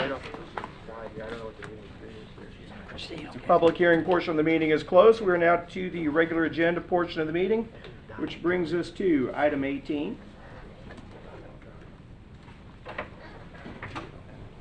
Item 18 is first reading of ordinance number 2019-31. An ordinance of the City Council. Here, let's see, I'm on the right one. Yep. Ordinance of the City Council of the City of Port Orange, Volusia County, Florida, amending Chapter 70, Section 70-36 and 70-48, limiting the number and location of motor vehicles, trailers, recreational vehicles, and equipment parked on residential lots, providing for repeal of conflicting ordinances, providing for severability, and providing for an effective date. Motion to approve ordinance number 2019-31. I'll second. We have a proper motion, a second. The item's on the floor for discussion. Who's presenting? Well, it would be Chief Grimaldi if he was here, but there he is. Here's Chief to discuss the recreational vehicles and equipment in residential lots. Good evening. Chief Grimaldi, Police Department. So what we did is, what code we changed, we asked for a couple changes in the ordinance. And if you look at 70-36, it in the past it said on any portion of the front yard or residential lot. So this being part of the code enforcement, I believe the intention was for quality of life issues. And so we asked that the front be taken out and say yard, because what's happening is we're finding people starting to park the recreational vehicles or the trailers in this case in the yard, but it's kind of on the side of the yard, but you can still see it from the front of the yard. It still becomes an issue for many of the other neighbors in the area. So we made that adjustment to that. And then I think the only other adjustment on that was, if you look further down, no more than 3 recreational. So we want to limit the recreational vehicles that may be parked on a single residential lot. And those were the changes. Question, Scott? Where did we come up with 3? How did we pick that number? Just randomly said 3, or? Can I defer to my legal counsel? I'm not sure. Does my that ring a bell? concern is- I honestly forgot. to be Yeah, so my honest. concern is, that was the first thing that jumped out to me. Mhm. We've got some properties, residential properties in Port Orange that are pretty good size, and they've got more than 3 now. And I'm confident of that. Mhm. And, where we've got other places where I get what you're saying, these really small residential lots, 3 would be a lot. And maybe even consider an eyesore. So I'm just really concerned about creating a number where we got different size lots all over the city of Port Orange. Yeah, and forgive me, I should have that answer, and I don't. We did this quite a while ago. If you recall, I think we tabled this. I think we struck one part of the original presentation. I think it was another ordinance as well. And so we struck that and put It was this the back. grass. The grass. The grass. That's Grass what it on was, the edging, sidewalk. the edging on Yeah, the sidewalks. remember that. So it was a while ago. No excuses. I still should know that, and I really don't remember where we got that number from, Councilman. That's kind of my heartburn, I think, with the ordinance is, is that really our job to make that limitation when some properties are gonna be big enough to conceivably be able to handle that and others not? This was the 3 vehicles was based on the other cities, polling of other cities in their ordinance. And Tim, most of our lots are 1 acre or less, correct? So can you stuff a lot of vehicles in the backyard of a 1 acre lot in Rolling Hills? You bet you can. Is that what the neighbors want to see? Drew and I have places that I can think on the top of my head in our districts where they've got acre and a half, 2 acre, big lots in areas that don't have HOAs. You go these streets right here that parallel the high school, for example. You ride down there, there's some big lots down there, and there's folks back there that have. Well, I think there's a RV, 2 boats. bunch going down Willow Run, isn't there, in the backyard of that one guy's house Yeah. on Willow Run's got more than 3 vehicles, which, by the way, is And that's a smaller residential not lot. appealing to the eye either. But And really, that's what it's really about, is that quality of life, that appealing to the eye. And I absolutely hear what you say about maybe we shouldn't be in that business. But responding to complaints and trying to make the city look like the city we want it to be. I think that when you do have that other more than that in the yard, it does tend to look a little shabby in a neighborhood potentially. Would you like a ratio as an option? Well, I mean, I like the front plane. That's always something Right. we've had in the city ordinance Mhm. for as long as I can ever remember. Yeah, that's The- clear. Yeah, the big thing was we don't want it parked in your driveway, hanging over the sidewalk and on the side of the house, past the front plane, all those different things. And that ordinance seems to have served us quite well. I guess my heartburn is they've got a big backyard and they want to put it in their backyard. You know, who are we to say that you can't have 4? You know, and I don't know, maybe if you're going to have a certain amount, maybe you have Unless you're living next door maybe and you you got gotta a look fence in at the it. backyard, get a permit for that or something. But I don't know.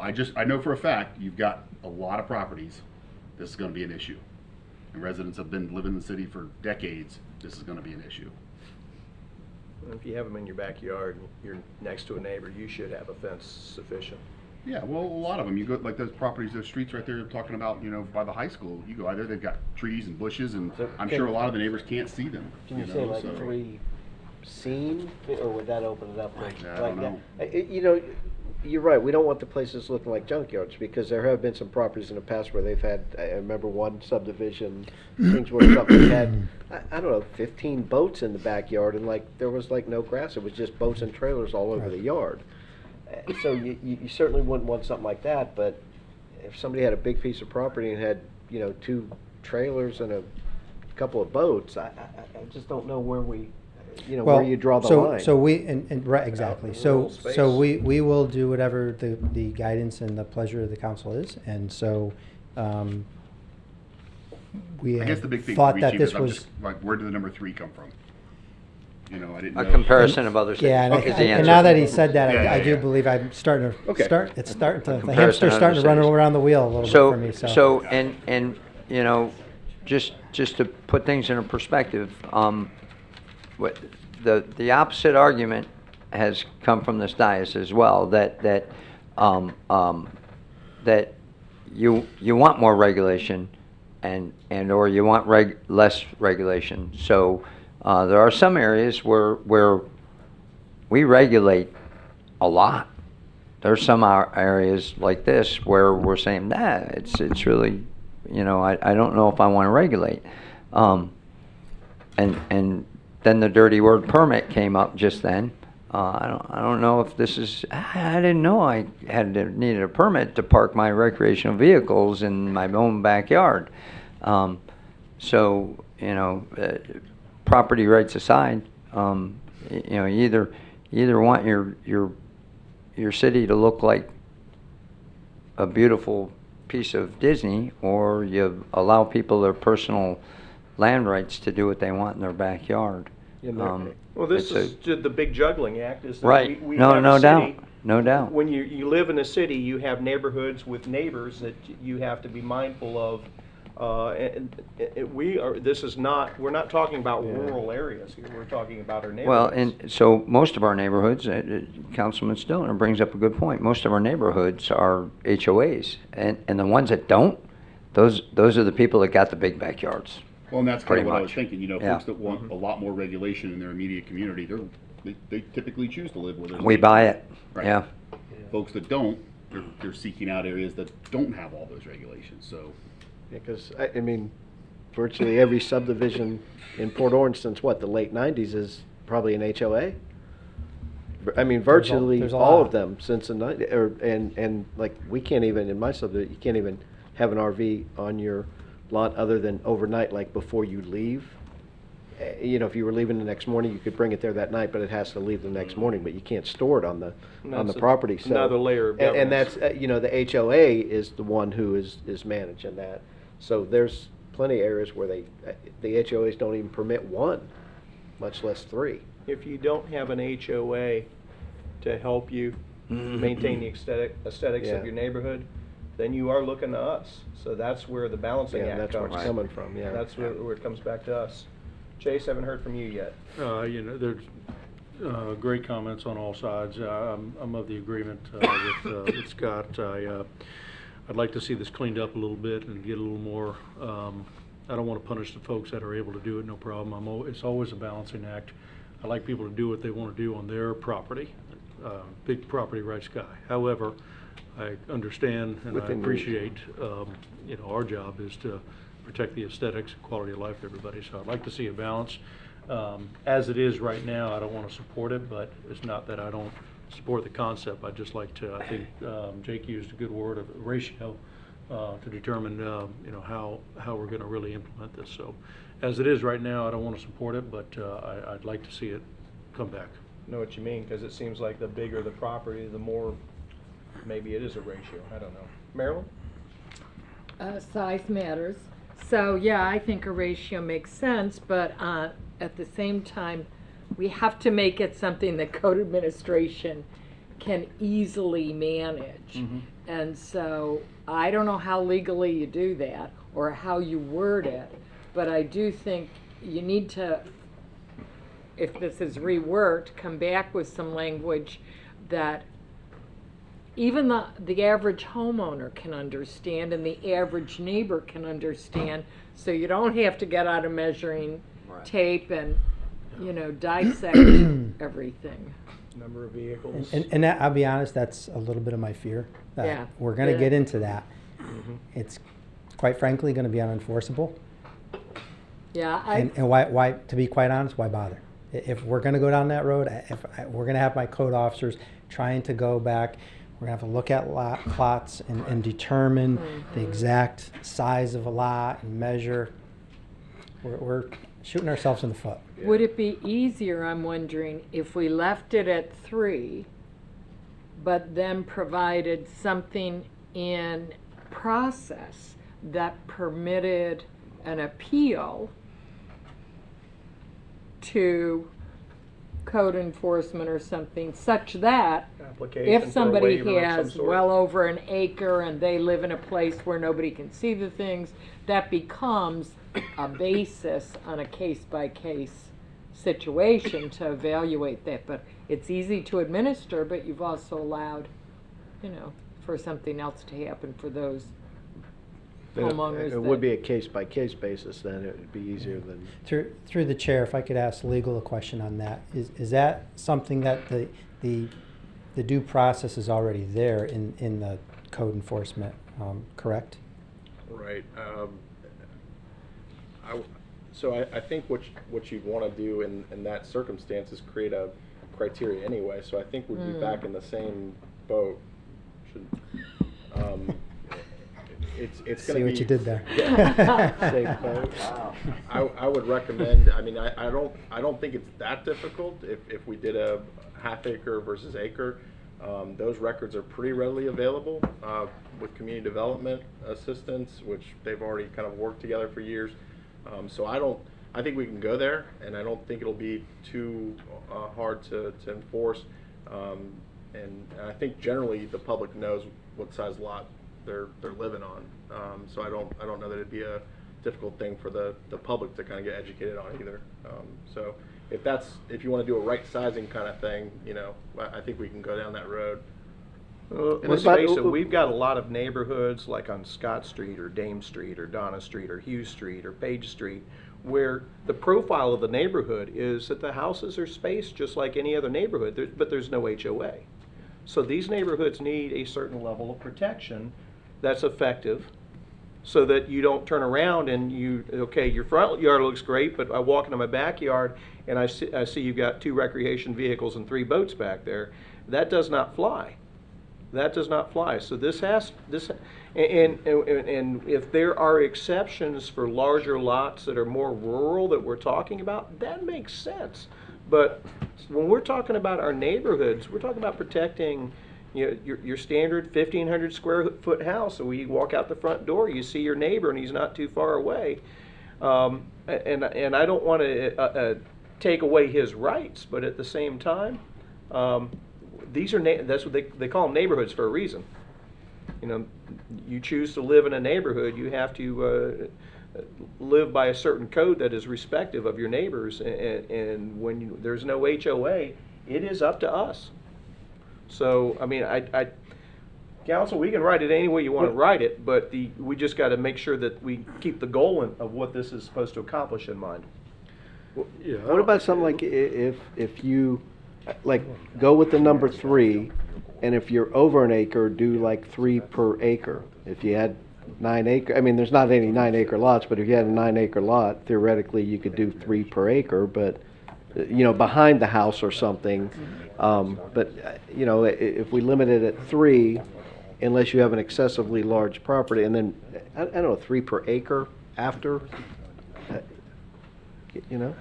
Chase, you had a thought? for the large? Yeah, I just, the more we talk about it, the more confusing it seems to get, and that's what I don't want for our code enforcement officers. I think Councilwoman Ford mentioned something when we were discussing the sidewalk issue about it being very easy, having something that's very quantitative, very easy to see. There doesn't seem to be one at this point right now. I don't want our, there's so much for our code enforcement officers to do. I don't want them having to go out and measure, and I don't want them to having to take time to guess, whether or not is this violating? And then I've got more people coming up and saying, hey, why are you selectively enforcing us? And I don't want to be dealing with that. The other side of that, I think, is not only easy for the code enforcement officers, but it's understandable for our citizens, as I think was brought up. That's part of the education, right? It makes it easier. It makes it understandable too. So I do think having those metrics, those quantitative numbers there, is works for law. Is there a problem? Are we seeing this as an issue? We do have complaints on this, and so, if you're going to ask me, comparatively speaking, where's it rate? Probably fairly low. It's still not code enforcement's top priority. I get 'em. But we do get vehicles in the yards and stuff like that, which is all part of this. But that specific, limiting. But as you said, Mayor, you get them. Chief, is it typically? I'm sorry to interrupt, but is it typically I've seen these types of deals before, and the concern is the neighbors feel like, they turned the backyard into a junkyard because all the vehicles are in disrepair, they're unregistered, they're broken down, and that's kind of like, and I get that, but and maybe that's a little bit of my concern is that the person who's got those vehicles and they're registered, they're operational, they're taking care of them. That's not the same unsightliness that the folks that turn it into a backyard. Because I know what you're talking about. Yeah, I've seen them and the junkyard stuff, trying to find our some code teeth. does go out and enforces that, if it's something of that nature. This is really, quite frankly, just multiple vehicles. And so, some people just don't want the multiple vehicles in their neighbor's yard, and it does look a little unsightly having that. For some people, it's in the eye of the beholder. I think I get you. We're Do trying this. to balance this, and again, the code enforcement, their mission is quality of life in Port Orange, and taking care of that. So if that's our mission, everything's based off of that. This is one of those issues. True. So we can go in the other direction, but again, if we're going to say we're about the aesthetics and quality of life in Port Orange, then kind of tugs at each other, I think. I get to do this for the very first time. Does the attorney have a recommendation of how he could make this a little bit more palatable and enforceable? Yeah, I think we can go back to the drawing board a little bit. We've heard some concerns. Yep. I think we can kind of try to weigh those out and maybe bring something back that kind of meets some of those. With that, let's make sure we get all the concerns. Does anyone from the public care to speak to this item? Okay, back to us. I have a I know quick you want to question. chime in again. Yeah, I have a quick question.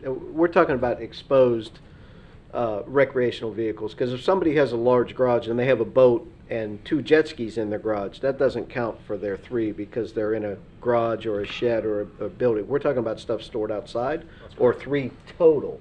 No, It's outside, it's yard Okay, so, storage. okay. It is outside. So if it's in a shed or a garage, doesn't count towards your quota? Correct. If you will. Right. I think somebody has their hand up, Mayor, Yeah, come down. out back. Okay. I do have a question. Come on. You gotta come up front. You gotta come up. Oh, I gotta come up. We're going, I saw her hand. we are going to the public after all. Had you known, right? You wouldn't have Introduce thought. yourself. State your name.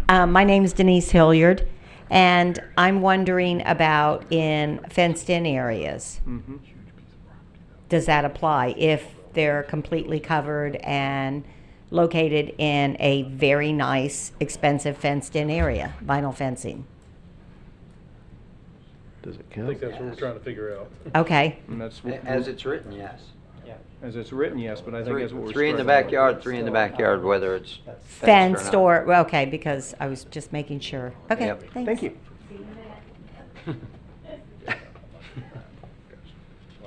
So what I heard was look at the larger lots, the acre lots, and the Acre plots, numbers, yeah. and still balance that aesthetics that we expect and our citizens expect. I think we have a consensus that we want to send it back to staff. Who made the original motion?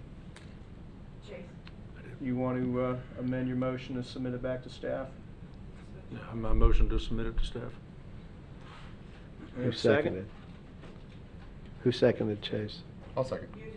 Oh, okay, yeah, I'll second the amended motion. So we have a motion and a second to send it back to staff to work on the items in which we've discussed. All in favor signify by saying aye. Aye. You know what I forgot to do? We already voted. Asked for the attorney to chime in, and the city manager never got to chime in. Oh, I chimed. Okay, I was chiming. all right. Okay, thank you. I'm saving my voice for dog-friendly dining. Brings us to item 19, first reading of ordinance number 2019-35, amending Chapter 16 of the Land Development Code for a dog-friendly dining program. Ordinance number 2019-35 is an ordinance of the City of Port Orange, Volusia County, Florida, amending the Land Development Code, Chapter 16, miscellaneous regulations by creating Section 16-11, dog-friendly dining program, establishing pursuant to Section 509.233 of Florida statutes, a local exemption to certain provisions of general law and agency rules relating to public service establishments for the purpose of permitting patrons' dogs in designated outdoor areas of such establishments, providing for implementation and enforcement procedures. Why am I having trouble with this tonight? Providing for repeal of conflicting ordinances, providing for severability, and providing for an effective date. Motion to approve ordinance number 2019-35. I'll second. We have a proper motion and a second. The item's on the floor for discussion. Jake, I take it you're going to be presenting here? I'm going to give it to Penny. Aww. You were all. I'm just. You got us all psyched up here for a second. I'm. So is she coming up? Oh, there she is. Good evening, Penelope Cruz, Planning. So recently, staff has received inquiries from new restaurants coming into Port Orange, such as Jimmy Hula's, as well as observed existing restaurants in our city that already have patrons bringing dogs to their existing outdoor seating areas, such as Panera Bread, Tomoka Brewery, Starbucks, Neighbors Ice Cream, First Turn. These are just some examples where staff has observed that people already bring their dogs, and we had those recent inquiries from new restaurants coming into our city, such as Jimmy Hula's, asking whether we have regulations regarding this. So based on those inquiries and observations, staff did some additional research and found this exemption that was provided, this local exemption in Florida statutes that allows for outdoor dining areas to have patrons bring their dogs there if there is provisions added to the city's land development code. And so, if approved, the state law basically requires that as part of the city's regulations that we require restaurant owners who choose to do this to apply for a permit. And the proposed ordinance in front of you lays out all the parameters that would be covered by that permit, what they would need to submit with their application, and that's all mirrored from Florida statute. And it only allows this in outdoor seating areas that have received this permit and have followed all those regulations. So the ordinance and the statutes also require that this permit be renewed annually, and that it also be renewed if there's a change in ownership. So if a restaurant sells and there's a new owner, they would have to apply for a new permit and apply and submit all that documentation again. While we were preparing this ordinance, staff contacted several of the other local governments in the state of Florida that have already adopted this ordinance. All of those ordinances are drafted very similar to ours that basically mirror Florida statute. It doesn't really give you a lot of flexibility, basically tells you what needs to be in your ordinance. We've contacted them. They did not report any issues since they've implemented this ordinance or any complaints. And we've also had it reviewed by animal control. So with that, staff's here to answer any questions. There may be, I know, probably one restaurant owner. There's a few that wanted to be here tonight and couldn't to speak in favor of this. But with that, we'll field any questions you might have. Go ahead and lead off, Drew. You're ready.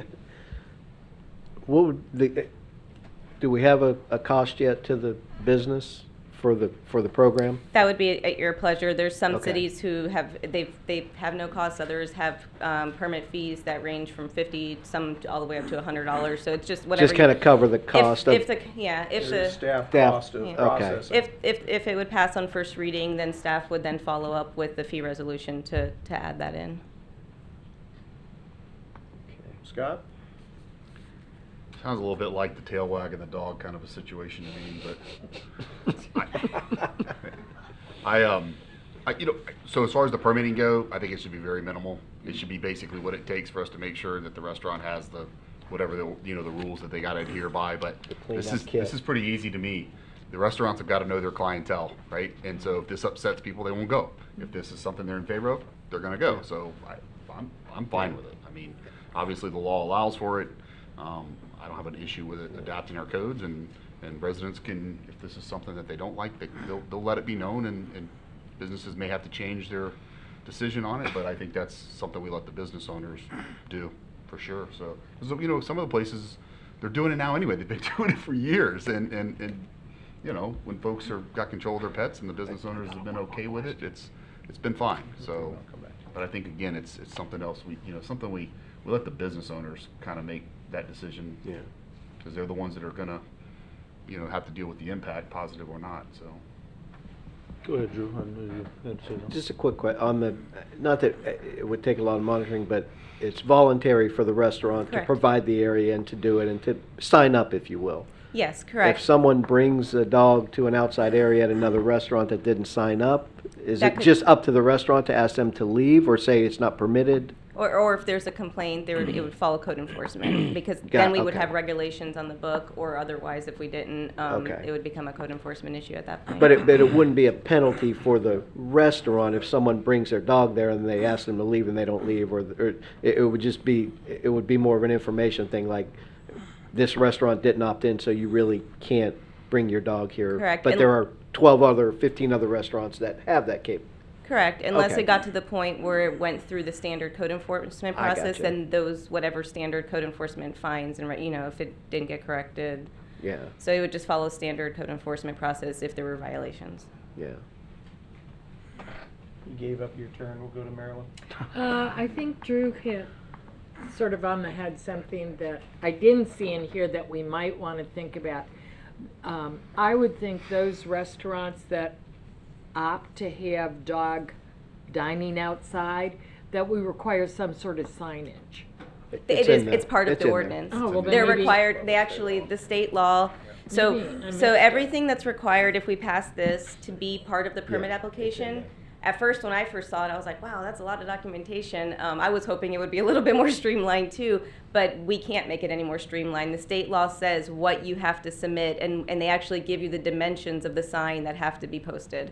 And that's all in our ordinance. Our ordinance is word for word mimicking state law, except for that we added the provisions for the exemptions for service dogs.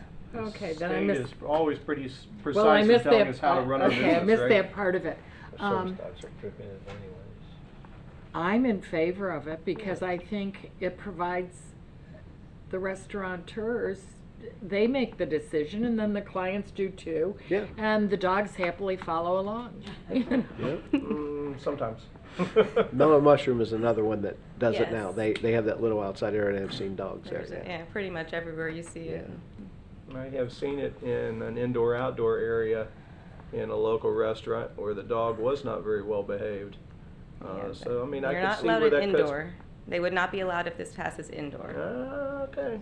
This So, particular except place for Service dogs, but Yeah. Yeah, This service particular- dogs are This was allowed. not a service dog, and this particular place kind of skirts what the question of what's inside and what's outside, in your opinion. But doesn't matter whether you're inside or outside. If you're sitting next to it and you have a dog next to you that is not well behaved, I'm trying to look at it from both points of view. Yeah.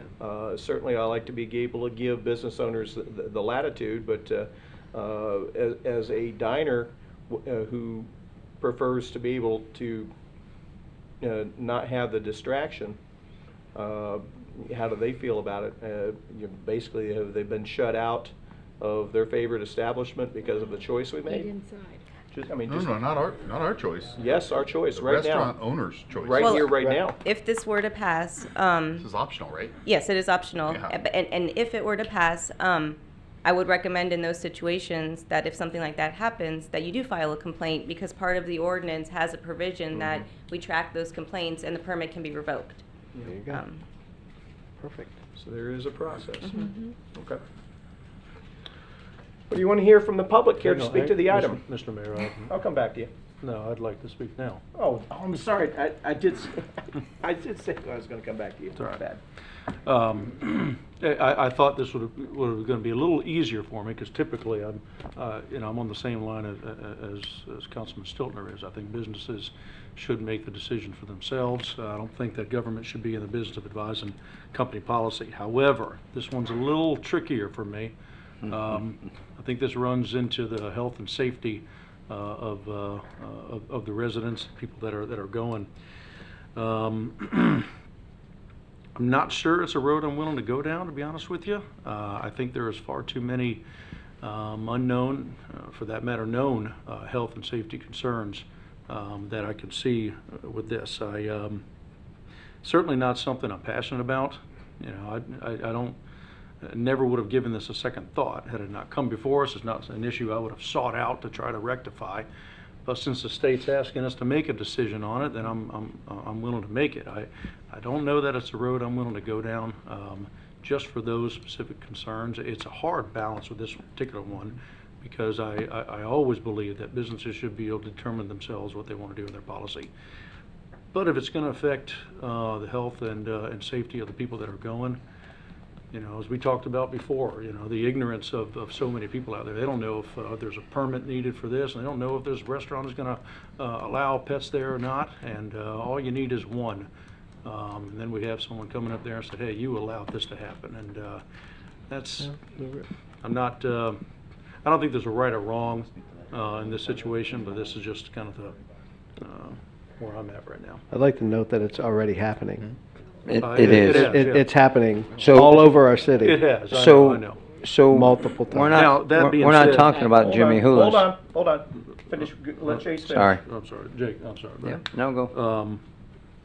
I do want to, while I want to point out that this is not, I'm completely in favor for our service dogs. I don't see that as an equal situation, but I just want to put that in the record. Sorry, go ahead, Jake. I'm done. And before I let Jake chime in, I want to apologize to you. When you ceded to Drew, I forgot to come back to you. No problem.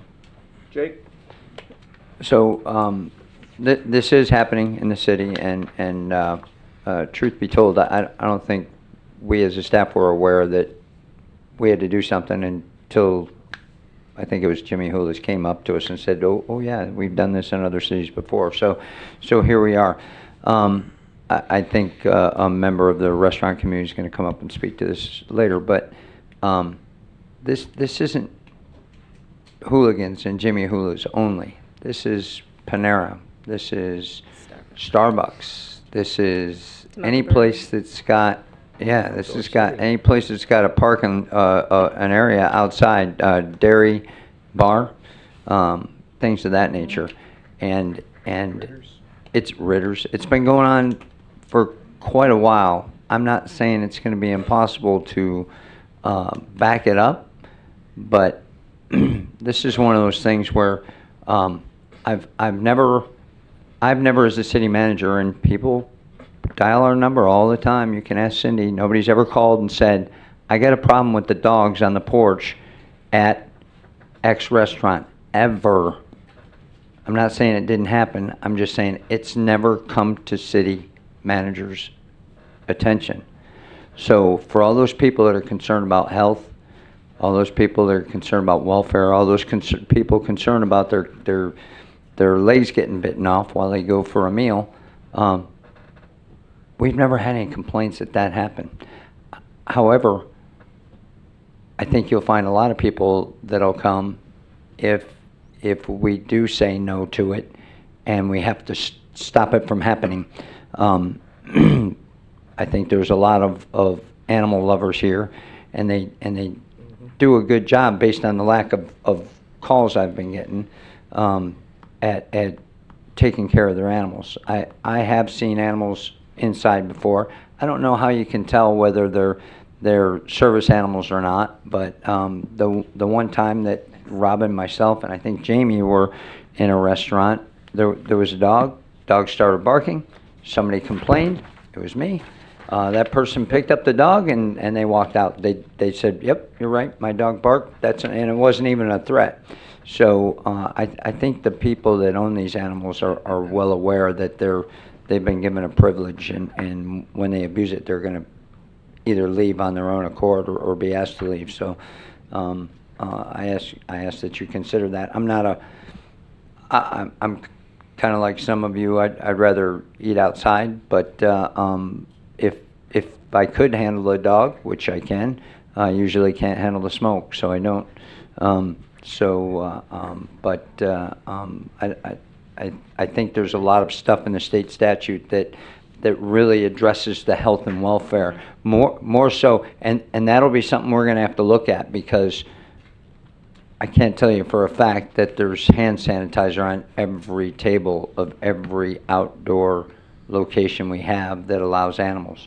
So we'll have to start educating people, and we'll use the restaurant owners to help us educate people and educate their staff that if you don't see the things in line, and that we're going to have to pay attention. And the county does have a Department of Health that, I mean, you guys see the Friday, is it Friday? The Friday look at the restaurants that got closed down. So I haven't seen any of those that have gotten closed down because of animals or lack of proper hygiene of the staff in the places where the animals are allowed outside. With that, let's hear from the public. Would anyone here to speak to the item? I had a feeling. Come on up. Tell us who you are again. I am Denise Hilliard, and I am the proud owner of Original First Turn here in Port Orange. We have been in this city since 1988, so I'm proud to say we are proud owners in this community. We do a lot of service work. We have put hundreds of thousands of dollars into an old building that we have made, I believe, a beautiful part of this city. We maintain it well.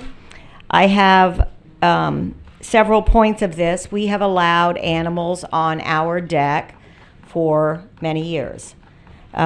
We have very strict policies in place as far as the animals go. Just recently, a couple weeks ago, I had a man in who had a dog on a leash, but the dog was unruly.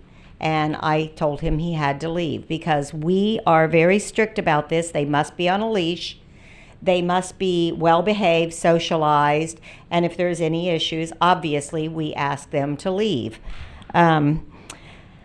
They're allowed only on our deck area. We do provide an indoor area, so if people don't want to be around the dogs, if you prefer, sir, not to eat with dogs, then you can go inside. You know, we have a large indoor area. We supply water bowls. We supply treats. We have a doggy menu for our canine friends. Our employees are under strict rules to not handle the dogs. If they do, then they are instructed to wash their hands immediately. We do provide hand sanitizer randomly through the deck in the restaurant, inside and out.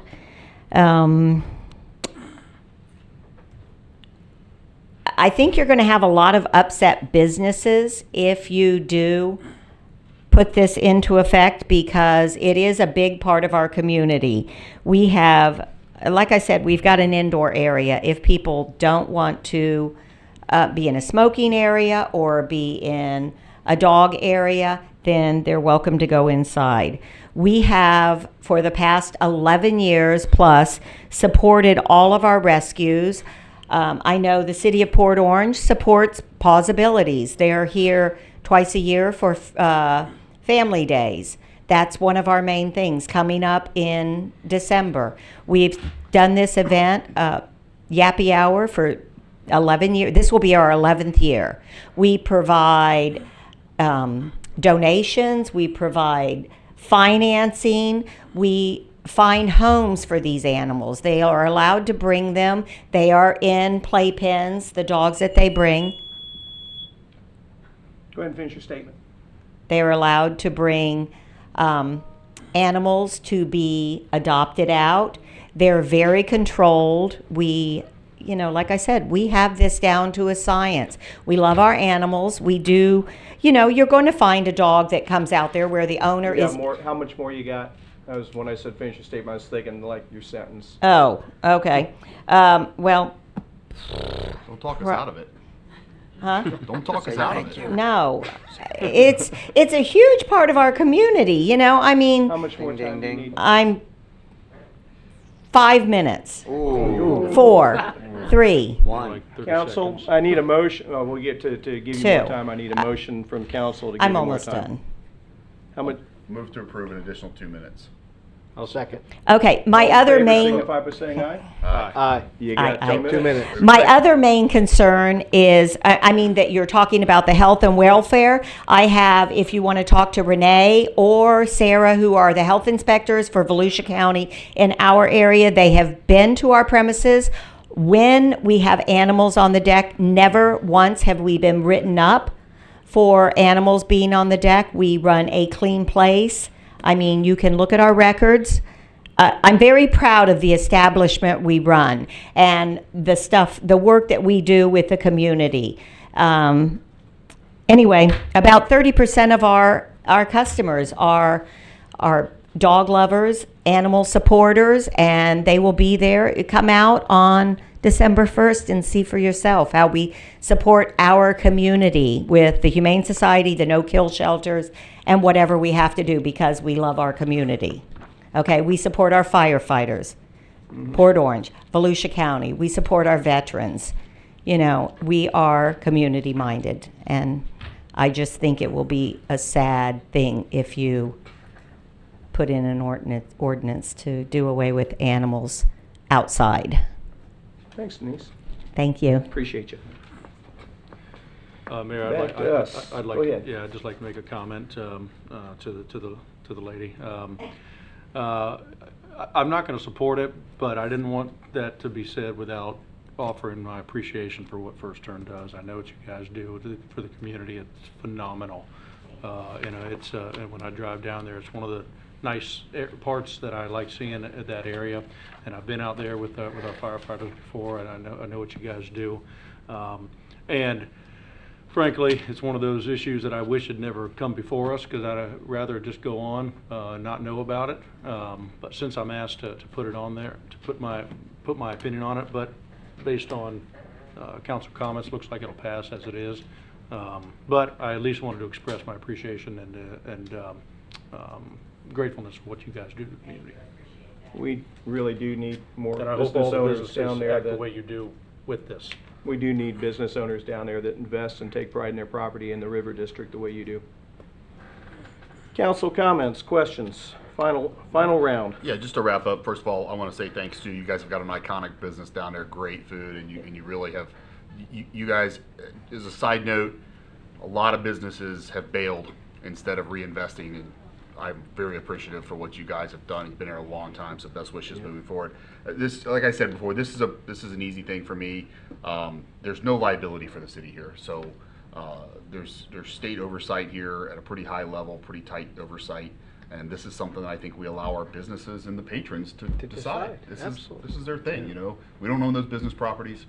Folks that want to go there are going to go there and they're going to support it. They're going to have a great time. Folks that that's not their thing, there's a lot of restaurants to choose from, and so that's a pretty good thing as well. So I'm in support of it.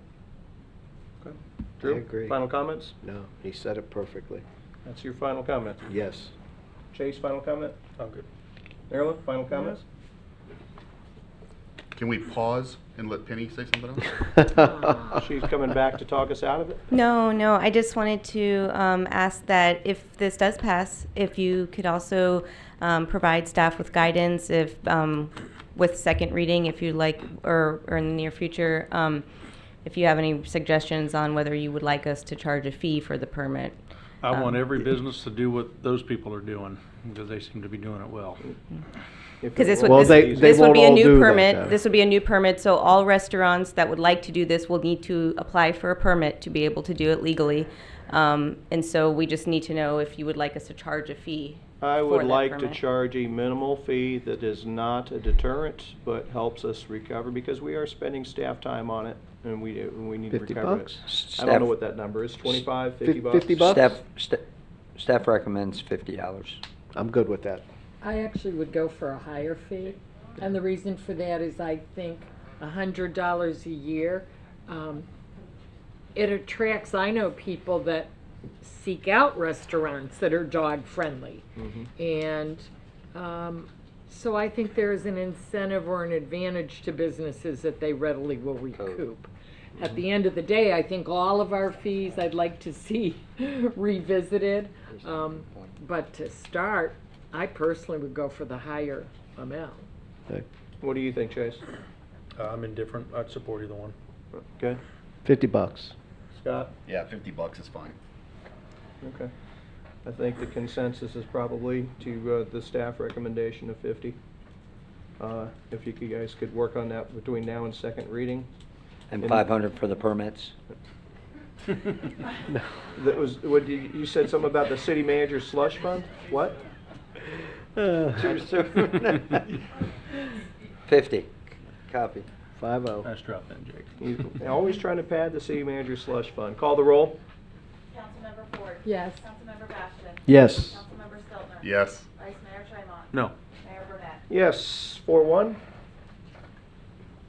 First reading of ordinance number 2019-40, amending Chapter 54 relating to General Employee Pension Retirements Plan.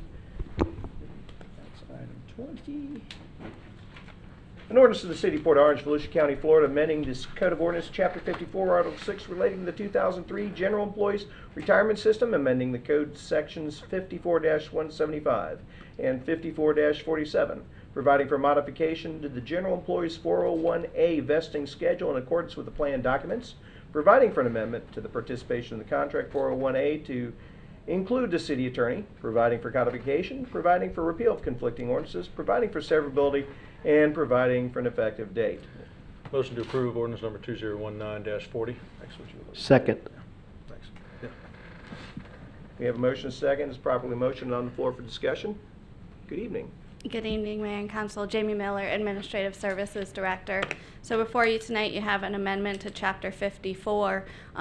Chapter 54 does cover our general employees' retirement plans, including the pension as well as the defined contribution plan. So I wanted to clarify that the two amendments that we're discussing tonight do not relate to the pension part of this, just the 401 piece of that. So there are two amendments that are enclosed in this item. The first one is memorializing what was negotiated in the most recent NAGE contract, which adjusts the vesting schedule. And the second one is tonight you will be reviewing and potentially approving a city attorney's employment contract. And subject to that, a part of that would be allowing the city attorney to continue to participate in the current 401 plan that he is in. This does not adjust any contributions on behalf of the city, does not increase the contribution requirements to the city attorney. It just allows him to remain in the plan he is currently in. So this adjusts all of our documents and ordinance to make sure that's proper. All right, questions for Jamie who started this end? Marilyn? None. Chase? No question. Drew? I read through this, it's okay with me. Scott? No questions. Good. You talked really, really fast. See what happens when you do that up here? What Would you like me to start over? No. No. Long night. Would anyone here in the public care to speak to the item? There being none, final comments, council? There being none, call the roll. Councilmember Ford. Yes. Councilmember Bastian. Yes. Councilmember Stiltner. Yes. Vice Mayor Tremont. Yes. Mayor Burnett. Yes. Brings us to item 21, resolution number 19-72 is a budget appropriation. A resolution of the City Council of Volusia County, Florida appropriating operating and capital funds for various city operations for fiscal year 2019, setting forth revenues and expenditures and providing for an effective date. That's probably the shortest one I've got to read all night. Motion to approve resolution number 19-72. May I have a second? I'll second. The item has been properly motioned and second. It's open on the floor for discussion. Mayor and Council, Dr. Scott Niels, Chief Financial Officer. Tonight we have 3 resolutions for you to consider that are related to the budget. The first one that Mayor just read is for the, excuse me, the true up of the budget. According to Florida Statutes 166.241, subsection 5, within 60 days of the year end, the council may make adjustments to the year end budget. For this is FY19. The first one is adjustment for the revenues and expenses. These were for administrative fees that were updated after the year end. That's $21,000. And the second is other revenues, and that's $49,000. The second portion of that is an additional appropriation for Waste Pro for the final 2019 billing of $226,000. The reason for that is the costs were higher than budget, and we need to make sure there's adequate budget in there. Be happy to answer any questions on that resolution. Start with you, Scott. Any questions? Drew? No. You're shaking their heads. Chase? Marilyn? Nope. Anyone here care to speak to the item? There being none, council, final comments? Call the roll on the reso. Councilmember Ford. Yes. Councilmember Bastian. Yes. Councilmember Stiltner. Yes. Vice Mayor Tremont. Yes. Mayor Burnett. Yes, 5-0. Item 22 is Resolution 19-73, Budget Appropriation Carryover. A resolution of the City of Port Orange, Volusia County, Florida appropriating funds for project carryover and open encumbrance carryover funds from fiscal year 2019 to fiscal year 2020 budget, setting forth revenues and expenditures and providing for an effective date. And I appreciate the fact these are short reads for me. Motion to approve resolution number 19-73. Second. We have a motion and a second. It's been properly motioned and seconded. It's on the floor for discussion. Mayor and Council, this resolution is for project carryover for projects that were previously approved by Council but not completed or started in FY19. This moves the budget authority into the FY20 budget for these projects. Total projects and encumbrances are $31,463,000, and of that total, there are encumbrances of a little over $5 million. Of those, there's a $19 million, or 71% of the total, relates to the water, sewer, and drainage funds. Be happy to answer any questions. A lot of the money in enterprise funds and the like. Questions, council? None? Would anyone here care to speak to the item? There being none, final comments? Call the roll. Councilmember Ford. Yes. Councilmember Bastian. Yes. Councilmember Stiltner. Yes. Vice Mayor Tremont. Yes. Mayor Burnett. Yes, 5-0. Brings us to Resolution 19-74, Budget Appropriation Additional Carryover. Come on. Come on.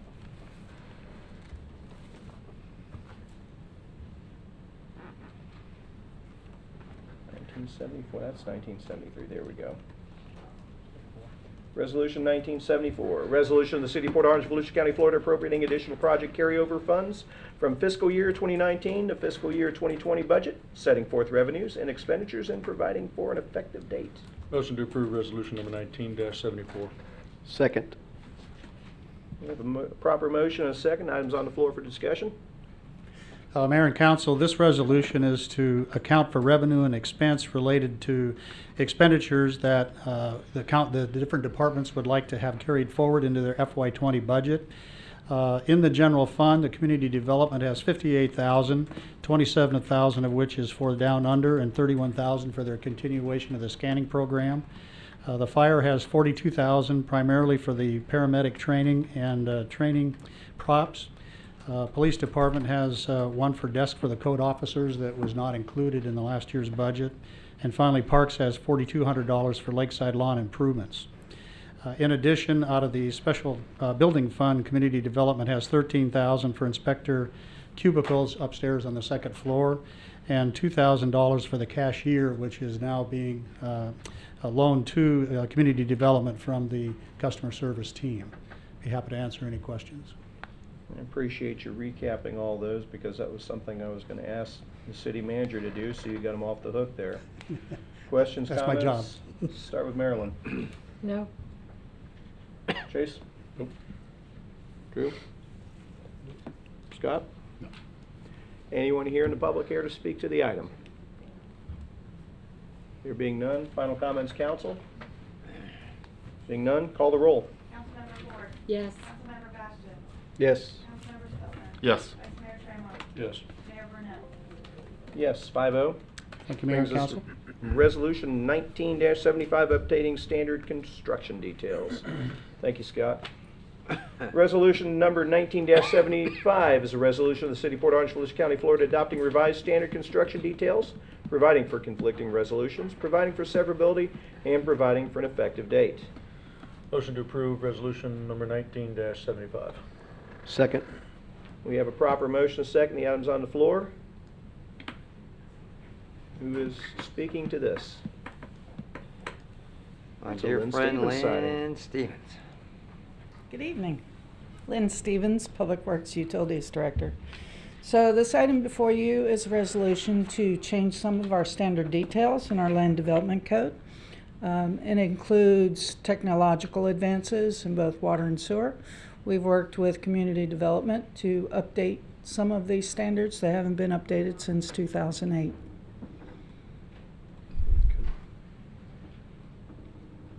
Any questions? Comments, council?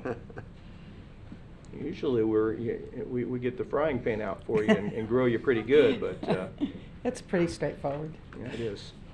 For the public here to speak to any of these items? Back to us, final comments? None? Looking both ways, okay. Call the roll. Councilmember Ford. Yes. Councilmember Bastian. Yes. Councilmember Spilner. Yes. Vice Mayor Tremont. Yes. Mayor Burnett. Yes, 5-0. That concludes the regular agenda portion of the meeting. Additional items, item 25, city attorney. Somehow Matthew thinks he needs a contract to do his job, and I tend to agree. We had a very vibrant discussion. I raked him over the coals pretty good, and he's still got one or two things over on me, but that's okay. Matt, you want to discuss, present what you're asking us for? Yes, council members, so before you is the, like the mayor said, the proposed agreement that I worked with the mayor and Jamie Miller in HR to present. Tried to kind of pretty much stay in line with the former city attorney contract. Also probably borrowed some language from the city manager's contract. If you have any questions, I'd be happy to answer those. And one of the other goals, I wanted to make sure Jamie Miller was present so that there would be some standardization of how we implement benefits. It seems like every time we do one of these in the past, we'd create new classes to do things when we didn't necessarily have to, so we had her input as well. Questions for Matt? Why don't we start with Scott?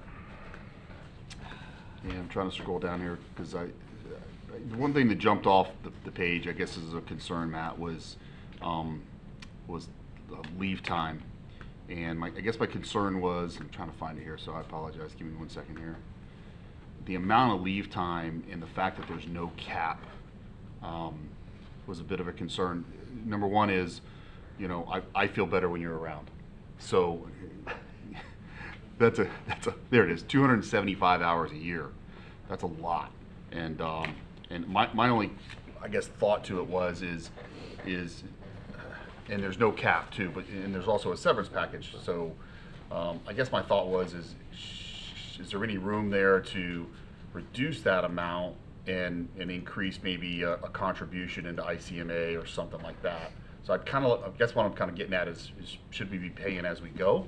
Because I mean, I can't see you taking 275 hours a year. That's just a ton of time. Yeah, so You that know what I would- mean? Yeah. And I know there's a minimum. You have to use 80. So This was something that you and I spent a little time on when we were talking. Yeah. Do you want me to address it now, or do you want to give? No, let's do it point by Okay. point. All right. So this is one that, again, this is lining up with a couple things. One is just the general employee based on years of service here in Port Orange. So this is probably just a slight increase over where I'm currently at with the city over general employees. So 9 years. Actually, next year I would be in this band of earnings. So that number that you see there is the 10-year band, and that would continue to grow based on what you currently have set up for all your employees. The non-cap is something that has been there throughout my tenure with the city. The mayor brought up a similar concern, and we discussed that in order to keep those that top number or that accrued number down. That I would guarantee taking 2 weeks per year, so that those weren't just stockpiled. You know, if the council would like to discuss placing a cap, you know, we can certainly explore that. Well, and I appreciate your comments, Matt. And you know, for general employees, they don't have a 20-week severance package also. Correct. So, you know, I don't know. It just seemed like a lot. That was really the only thing that jumped out. Everything else I was fine with. It just was trying to wrap my head around 20 weeks of severance, 275 hours, no cap. I'd even probably be okay with you using, you know, a mandatory. You got to use more time throughout the given year because I want you to take time off too. I think that's important. But on the same note as that, it's like I said, I feel better when you're around. And so, you know, I don't want every time we look for the city attorney's traveling at large. But those are just my thoughts anyway. Why don't we stay on that item and go through the panel? Drew, Yeah. what are your thoughts? Yeah, and looking at the contract, Matt, that's the only thing that concerned me was the lack of cap, because the personal leave, that's combined sick and vacation. You don't get two pools like some of the other groups. So you're 275. If you take a sick day, it comes out of that. You don't have two banks. And I believe that pretty much every group of employees that we have a cap, a maximum cap that they can go. They do based on time and service, which Matt had mentioned. He's right under what he would get at 10 if he was. Yeah, with like I said, the I'm other not employees. so concerned with the numbers, but the no cap. Well, so- like you know, he could so- retire theoretically in Yep. 20 years with 4,000 hours. I don't have a cap, and the reason that my association recommends no cap for city managers, and Mhm. you all approved it, whether you remember it or not, is because we're very much at will employees. And- We could, both of us, The careers could be yeah. could be gone in 5 minutes, quicker if you can get a motion and a second and a vote. Not so much for department heads. Department heads fall more under some civil service rules that I can't wake up tomorrow and get rid of a department head as easy as you can vote to have us both go. So, you know, from our perspective, and this is what the little info papers say, is it kind of prevents not you all, but council members in general, and if you look at anything in Texas as a for instance, from just waking up and going, okay, let's get some new blood in here, Yeah. without thinking about how much it's going to cost them.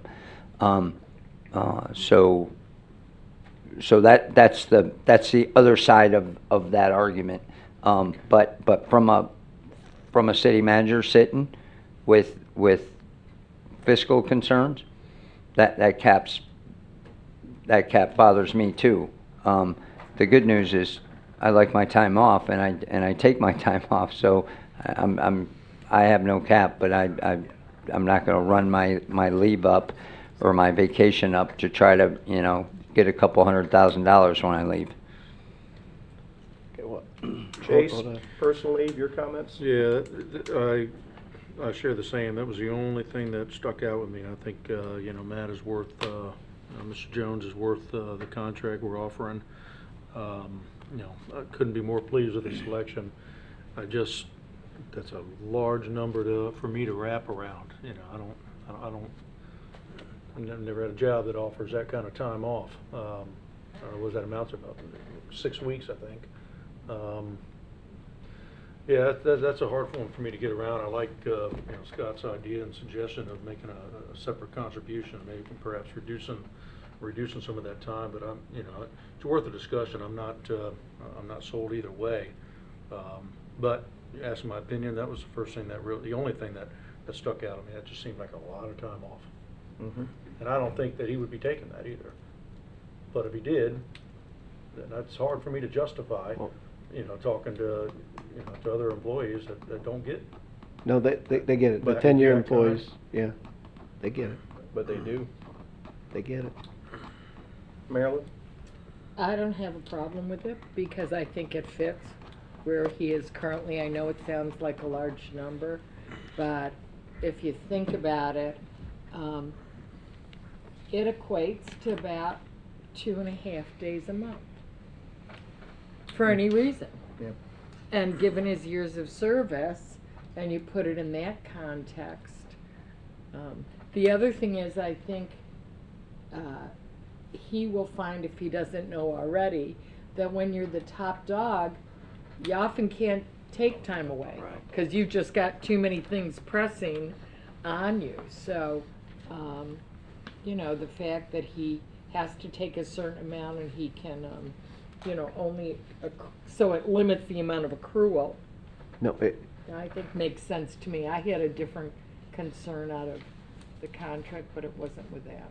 well, I think there is no cap of accrual. He accrues $275 per year.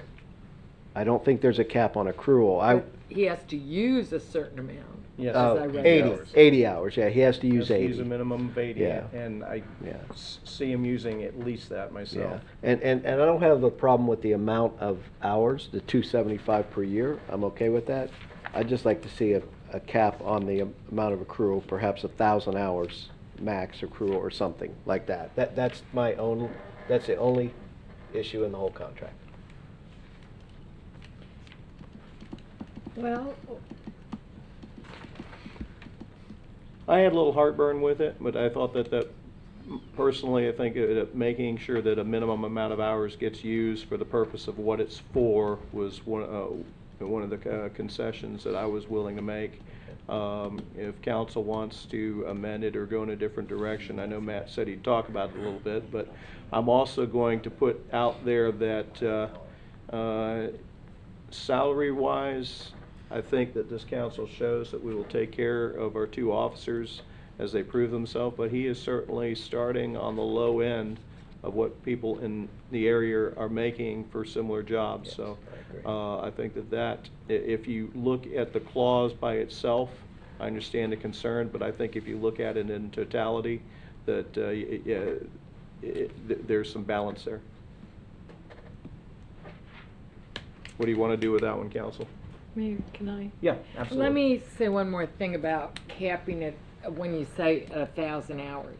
I mean, the other side of that is, if as the top person, he can't get away from the office because he's got things not that he his needs fault. to be here for, then he's being penalized for what, he can't take what he accrues, and then we're capping it before he leaves. I mean, it seems to me we're getting him every way come Sunday when you do it that way.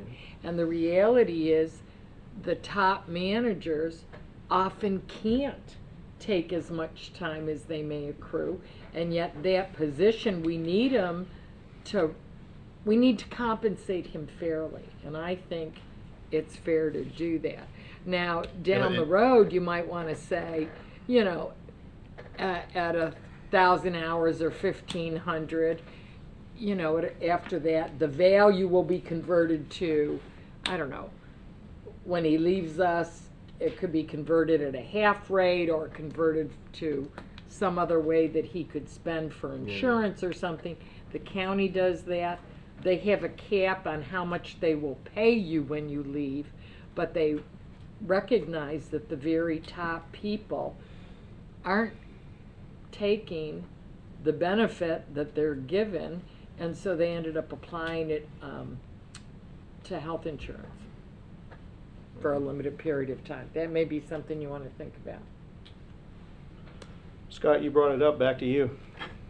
Yeah, so my thought on it was that, you know, if we put a cap in there, that once he gets to the cap, then every year that overage goes into his ICMA or whatever type of benefit thing that he's got. I mean, that's something that the city's done in the past with other employee groups. So that's kind of what I was thinking, and maybe, you know, maybe we go to 120 hour, or use a minimum of 120. I think that's what, 3 weeks.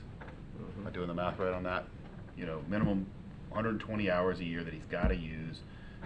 Do a cap of maybe 1,200 hours, and anything over 1,200 every year we pay that out towards his. I just think we're smarter to pay it as we go. You know, Matt may do 35, 40 years here with the city, and at the end of the, you know, when it's all said and done, if he's got 4,000, 5,000, 6,000 hours, that's a big note to pay when he decides Have to to run off prove to, a new budget to for it. Tahiti. Yeah. You know what I mean? Take a bond out. So I hope it's still Well, known and then. it's a lower rate, you know. actually. And I guess, you know, his to Maryland, benefit. Maryland brings a very valid point, and with the fact that there's also a good security severance package, then you know, it probably would be something I would think about different. So I don't want to be thinking about him leaving already.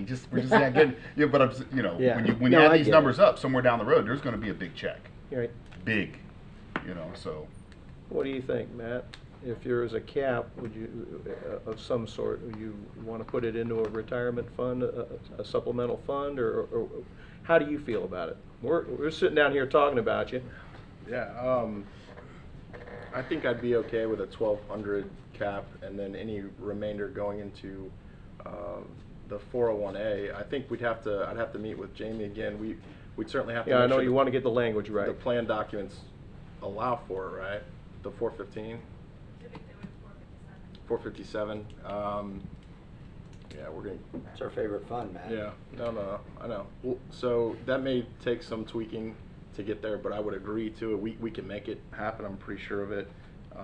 So it'd be a 1,200 cap, and then any overage going into ICMA. 457. 457. I'm gonna get to a point where I'm gonna be bumping up against a federal cap on that. So Oh, yeah. I'll Forgot have to about that. I'll have to look at how that's gonna work. I'll let you and her work out the language if you're amenable to that. Counsel, are you amenable to that? I think we're in agreement. 1,200 cap. Yeah. Scott, did you have any other items? Nope. Drew, did you have any other Nope, items? that was addressed. I'm good. Chase, did you have any other items? I did not. Marilyn? Yeah, section 6, dues and professional development. Matt proposed that the city would pay for 4 professional organizations. And I asked the question of staff. The current city manager has 2 memberships paid for. The assistant city manager has 2. I think we should stay in the 2. If Matt wants to join some others, I think that should be, you know, at his own personal expense. So that's under A. And then under B, when it talks about registration fees, blah, blah, blah, I would make that just more simpler. The city agrees to budget and pay reasonable travel and related expenses, period. So that sort of covers all of that big section. Mr. Attorney, your 6B. thoughts on that? Just a couple of points. One is that, and again, this is lining up with your previous city attorney contract. In that contract, there were, I'm counting here, there's 4 memberships, including most of the ones that I mentioned in my agreement. The only difference is that Margaret was a member, or had the ability to be a member of Attorney's Title Insurance Fund, and I think the change that I have is for the Florida Police Attorneys Association. The reason I think we're a little bit different, at least between Jake and I, is the Florida bar piece is kind of part of the professional licensing. So that's, I don't know if that is needed to be counted alone. I would tell you that my position, so I'm currently the vice president of the Florida Association for Police Attorneys. So I'd certainly want to continue to have that organization. It also is a network of over 100 police legal advisors across the state that provides a great resource that we've drawn upon as a city over the years that I've been a member of FAPA.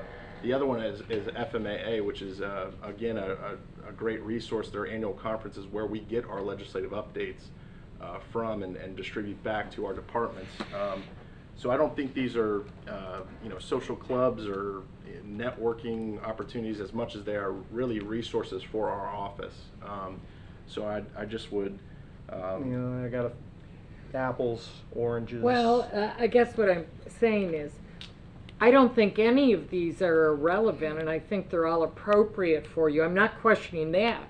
I'm saying in the interest of fairness and the tax dollars the city's willing to spend and pay for your membership in only two.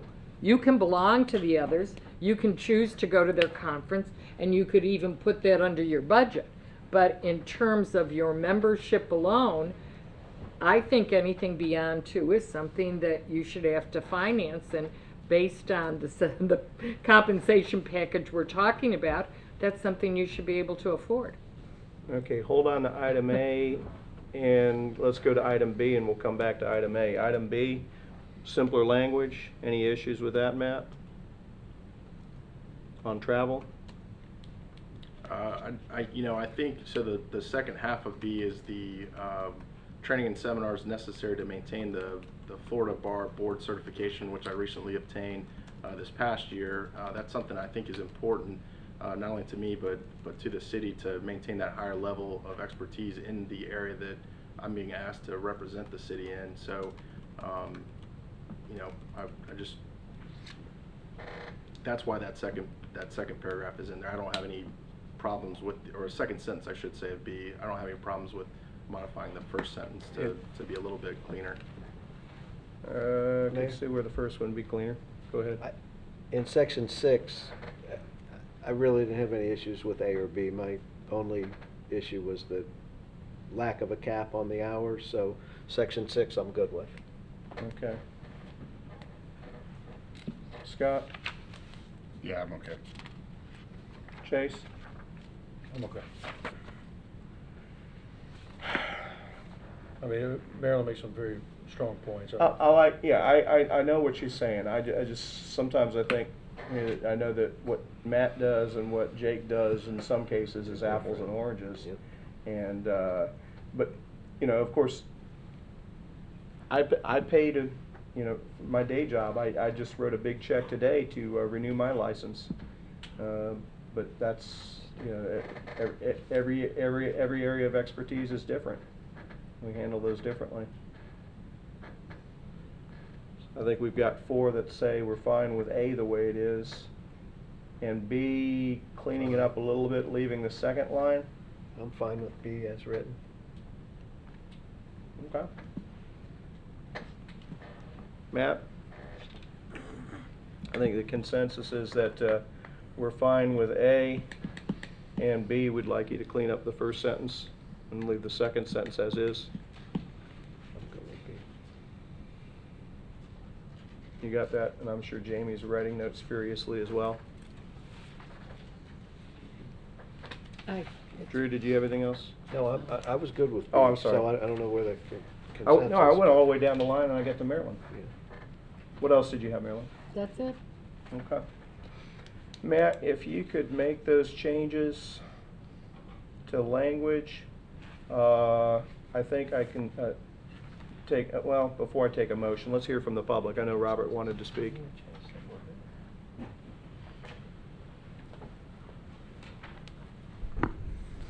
Mayor, council members, Robert Reinhagen, 1425 Dexter Drive, Port Orange. Section 3, paragraph D, automobile allowance. as I understand this, and is that the provides the city attorney with a $500 per month benefit for just coming to work, and it still permits him to claim reimbursement for any expenses if he actually does travel on city business. So I just don't understand why this automobile allowance is permitted. This is not a private enterprise. We're talking about a public servant. And he gets reimbursed for what he does in travel, but he shouldn't be just given this benefit for just coming to work. So I would appreciate you considering that. Thank you very much. Thanks, Robert. Anyone else here to want to speak to the items? Any other considerations, council? Matt, can I kind of address kind of what Robert said? You can. The thing came up in your contract too about the car allowance, and Yes, sir. The city is not purchasing a vehicle, we're not insuring a vehicle, we're not buying fuel, we're not doing maintenance, and so that that $500 allowance goes towards his insurance, is pretty much everything. So it keeps us out of the buying a car every couple years. It does, Yeah. and I don't know about Matt. You pretty much know about me, but I keep my cars a little bit longer than the city rotates them out. $500 is about a wash compared to a vehicle. It gives your two primary appointed officials, me and Matt, the ability to be a little more fluid with where we go with what the vehicle we use. When we travel, we do not claim the same amount that a person that travels via other means. In other words, we don't get mileage and wear and tear. The GSA cost and mileage, all we get is the gas we pay for when we go out of town in our personal vehicle. And I still find that when we're going up as a group, we try to take a government vehicle and carpool still. Matt usually goes to conferences one deep, so he doesn't. The whole city attorney's office doesn't go to the conference. So I don't think he's ever carpooled. We carpooled once to go somewhere, so as we mentioned when we talked about the budget, we track that and make sure that there's no abuse. And he would be getting a government vehicle if it weren't for this. He just chooses to drive his personal vehicle. If you've seen his personal vehicle, I could understand why he'd never be able to fit into a smaller city vehicle. You can't go backwards, can you? What I would like to do is entertain a motion to approve the contract subject to the suggested changes. So moved. May I have a second? Second. Any other discussion? Call the roll. Councilmember Ford. Yes. Councilmember Batchor. Yes. Councilmember Stillman. Yes. Vice Mayor Traymont. Yes. Mayor Burnett. Yes. Matt? You're hired. Thank you. City Attorney, do you have anything else for us this evening? Yes, sir, just two quick items. One is, I wanted to report to council that we have engaged the firm Mullen and Coughlin. They are currently assisting us with the response to the Central Square issues currently that we're dealing with the Click2Gov portal. That is covered by insurance, so this is a insurance council, and there's a zero deductible for the city for this service that's being provided. Second issue is one that I'll probably need a little bit of a consensus on, but it's the opioid class action suit. Currently, the city is a member of a class that includes every city and county in the entire nation. They've banded together, and the federal courts have consolidated in Ohio the class that's been certified now. My recommendation for the city is to stay in this class. You do have an opt-out option. However, I've discussed this with the city manager and the chief of police, and we don't have any extraordinary. Everybody's dealt with the opioid epidemic, but I don't know that we have any extraordinary damages or expenses, resources that have gone towards that we'd be able to ferret out as far as the damages portion of a claim. We do have an additional option to piggyback onto another class action type lawsuit. I don't know if it's technically class action, but certainly multiple parties, plaintiffs, including Volusia County and Ormond Beach, with a separate group of defendants. But these are aimed at the defendants that are the distributors and manufacturers of these opioids. So my recommendation is to remain in the class. Just to kind of give you an idea of what that may mean as a settlement, there is no settlement that's been reached. In fact, I think there's 5 years before this class expires, so there's a 5-year window where a settlement can be reached. And in terms of a theoretical $1 billion settlement from a national standpoint, that would net the city somewhere in between the $75,000 to $100,000. Without expending any considerable resources, we would vote. If a settlement did come up, I would bring that to council for a vote of approval. 75% of the class would have to approve the settlement in order for it to be approved collectively. So you'd still be able to get to see that if we get to that point. But at this point, I just don't think it makes a lot of sense to throw a lot of resources and time and effort into pursuing our own litigation against any of these defendants. So I think it's best that we can use this avenue via the class action, and also potentially use the contingency fee based action that's being considered by both Volusia County and Ormond Beach at this point, and maybe others in the county. So if I don't hear any objections to that general course, that's what I plan on doing. So that would basically be maintaining a status quo. Correct. A status quo is if you do not opt out, you are a part of the certified class. Questions for Matt on that? No, I'm good with that. Anybody? Are we all good with that consensus? Yep.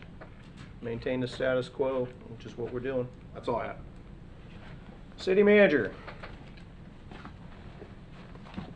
Yes, sir. First, I'd like to announce, I was informed by Dr. Peter Martin of Palmer College last week that his wife, Christian, passed away.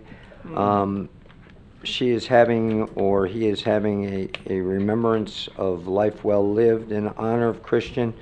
Tomorrow from 5:30 to 7:30 at C.C. and Hyatt Brown Museum of Art, South Nova Road in Daytona Beach. If you're able to attend and say hi to Peter, I'm sure he'd appreciate it. Additionally, we pulled council after we pushed the feral cat workshop and realized that 2 of you will not be here, and so the feral cat workshop is currently scheduled for January 28th, and Fourth Tuesday. we have 3 council members that can attend, 2 that won't or can't. So the option is keep it on that date and allow 3 to hear with Councilman Bastian apparently watching via video from his cruise, or not if he doesn't buy the Wi-Fi package. Yeah, there's Wi-Fi And available. Councilmember Ford, I believe you're out of office as well. So we can have it. It's a workshop. Most of the information will be available before you all leave, so you can take it with you, or we can move it. I would wanna move it suggest back. moving it into February. Nope. But Sorry. January's got some options too. Councilman Bastian, I believe, is leaving on the 20th, so it would have to be before that. We can clean off the January, what's the second? January 14th is when we aren't scheduled to meet, so it's wide open. January 14th, I like it. if we want. That's a regular Tuesday? I can do that. I would actually prefer some more expediency if we can anyway. I'm sure they would appreciate it. Any issues with that, council? Nope. Staff has issues with it, but we'll make it work. I can do the 14th. Well, there might be some XXX. Yeah, We we'll appreciate your flexibility. we'll have a 90% solution, I'm sure. Enough to talk about at the workshop. Okay. Okay, so we'll put that on my What So else? the 14th, right? January January 14th. What time do you want to start? 5:15. I'm good with that.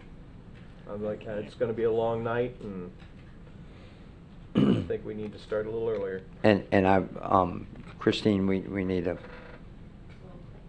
start getting the drum roll, because we had already announced January 28th, and the last thing I want to do is have people tell us we switched it to keep people off. So we'll do everything we can to get the most amount of people here, including our guest speakers. 5:15 p.m. I believe that's all I have, is it not, Robin? All I have? Thank you.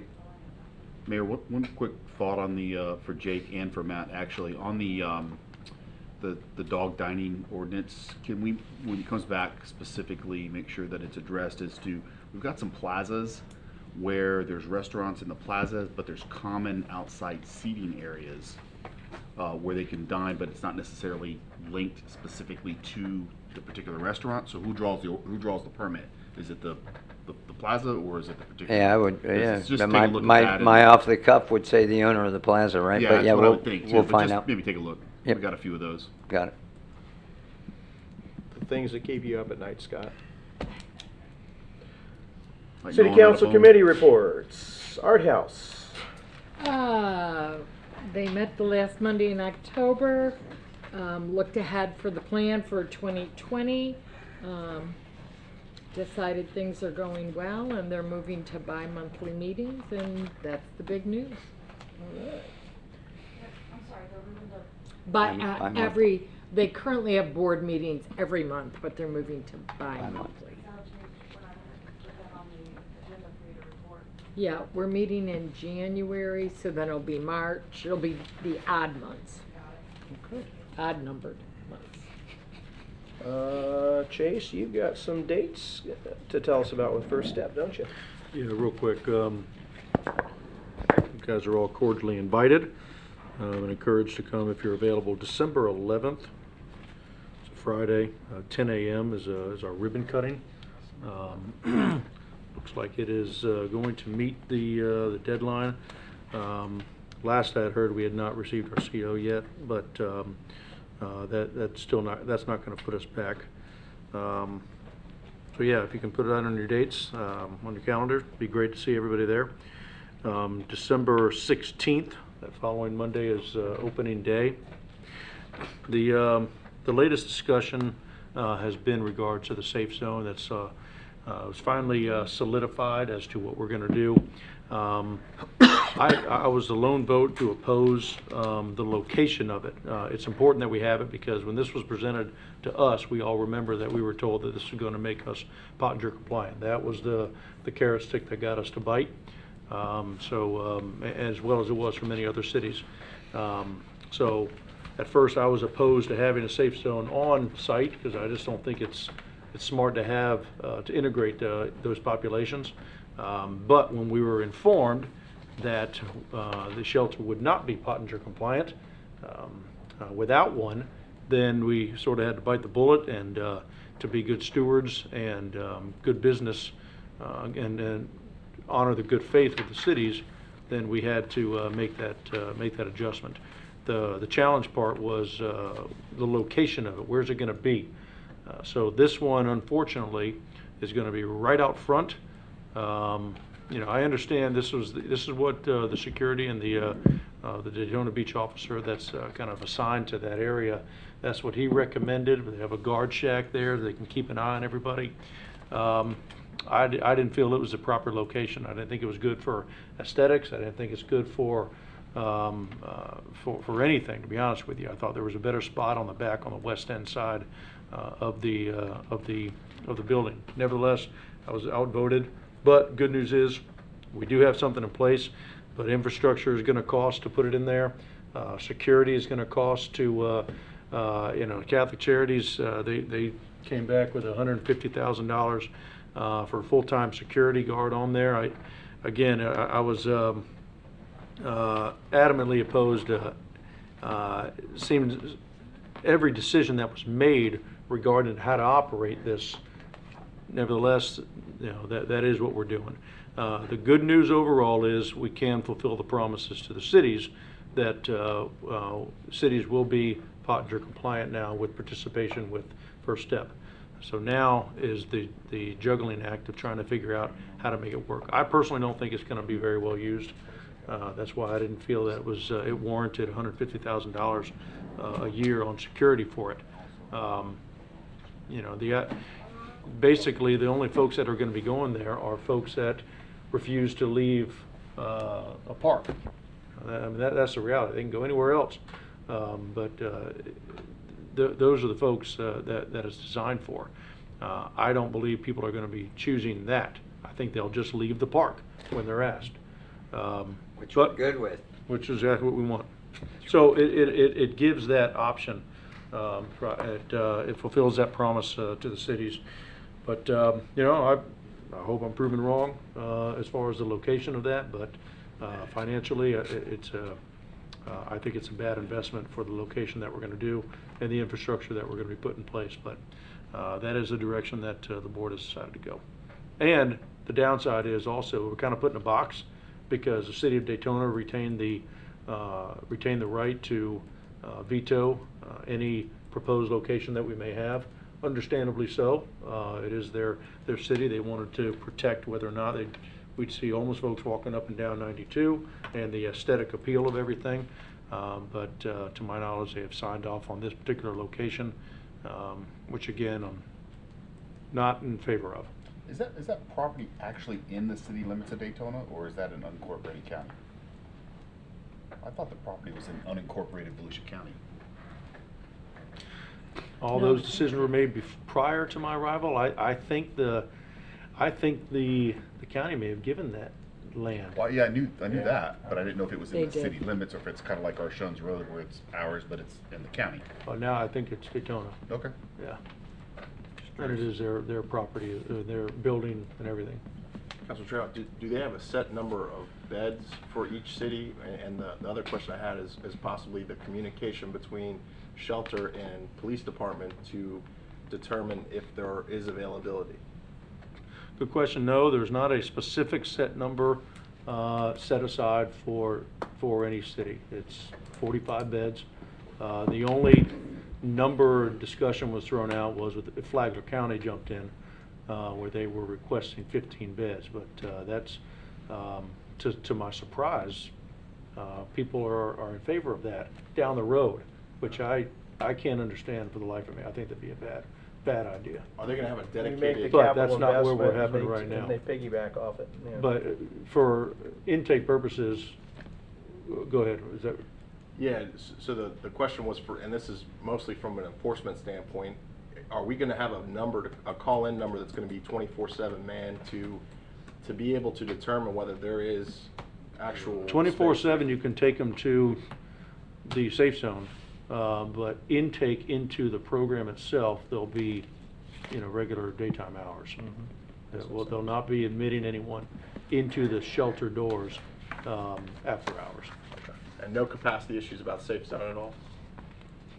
At this point, not really. I don't think the safe zone will be open day one. Okay. It could be with a different location, but I don't think it will be. As far as capacity, we have to put a fence around there. You have to have border. There'll be some tree shrub, and people won't be able to see what's going on inside the safe zone from the road. But 1,000 people aren't going to fit in there, clearly. That's, yeah. And if we have 1,000 people to put in there, we got a different problem altogether. Right. But there will be, I believe there will be bus passes offered for folks that do get brought out there and they need a place to go. That would be, the ideal. You don't want people walking up and down 92. We'll be looking over our policies and procedures tomorrow, actually. Okay. Good stuff. Port Orange South Daytona Chamber of Commerce. If anybody has plans to attend the annual banquet on December 4th, it's filling up fast, so reach out to them. Roundtable of elected officials yesterday. The half-cent sales tax discussion came up yet again, and I kind of conveyed the things that we talked about months ago, that we'd kind of heard the voters speak, and that my feeling was, and you guys tell me if we're different, because I know that's gonna come up again in January, but I'm kind of content with, we need to have a general election where people get to face the voters first before we do this again. And if we do this again by committee, we need to do a better job of modeling it after what the school board did, where the projects are vetted by committee before they're even put on a ballot. With that in mind, if there is a major backtracking in January, I will let you know on that, but I think most everybody's kind of leaning in that direction. And to be honest with you, the amount of work that we'd have to do in a short 6-month period of time to do this right and to do this well, and yes, I know our city would benefit from it, but the only way it's going to pass and be effective is if we do it right and do it well, and I don't think 6 months is enough time to do that right. And if you guys have a different opinion or something else to add, let me know, but I will maintain that as, otherwise I'll maintain that as our city's position when it comes up again in January. And that's kind of hard for me to stomach every year that we defer it. That's about $3.5 million of transportation dollars we could have, but we got to do it right.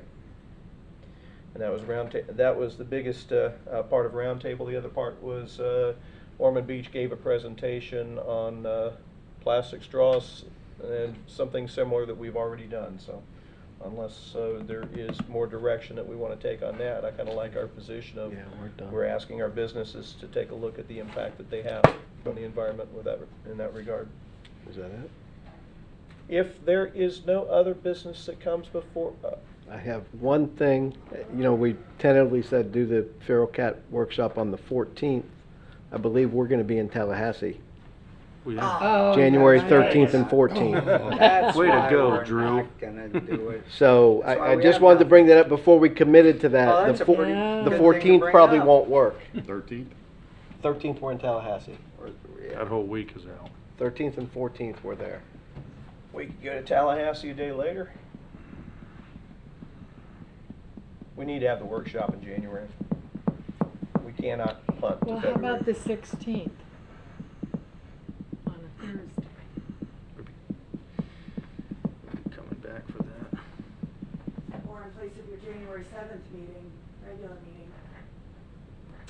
We have to have an organizational meeting. That would be the 21st. About that, No, we do that in December. We'll do that in December, okay. That's Oh, that's on right, our it's not an schedule for election year. December 3rd. Can we do it on a Thursday, January 9th? We can do a workshop whenever we want. Yeah, absolutely. Y'all are just usually available on Tuesday, so we typically try to keep it there, but you can do whatever you want. January 9th, we can do it on the Thursday, 9th. January 9th, anybody else? I am available. Or can I drop this gavel before Drew So we're finds gonna any keep other the problems or 7th holes with our regular schedule? Hey, I'm just doing my job. I'm good Is that with enough that. time for you, staff? We were gonna do it on the 13th. It will have to What's be. another couple days? He's up to an Just wanna be 85% sensitive to you solution. guys. 5:15, we said? 5:15 on the 9th. All right, with that, if Going no once. other business comes before us. One thing I must mention is we are not meeting again until December, so I want to wish everybody who's watching and listening and in the audience a very, very happy Thanksgiving. In this town, we've got an awful lot to be thankful for. Have a good night.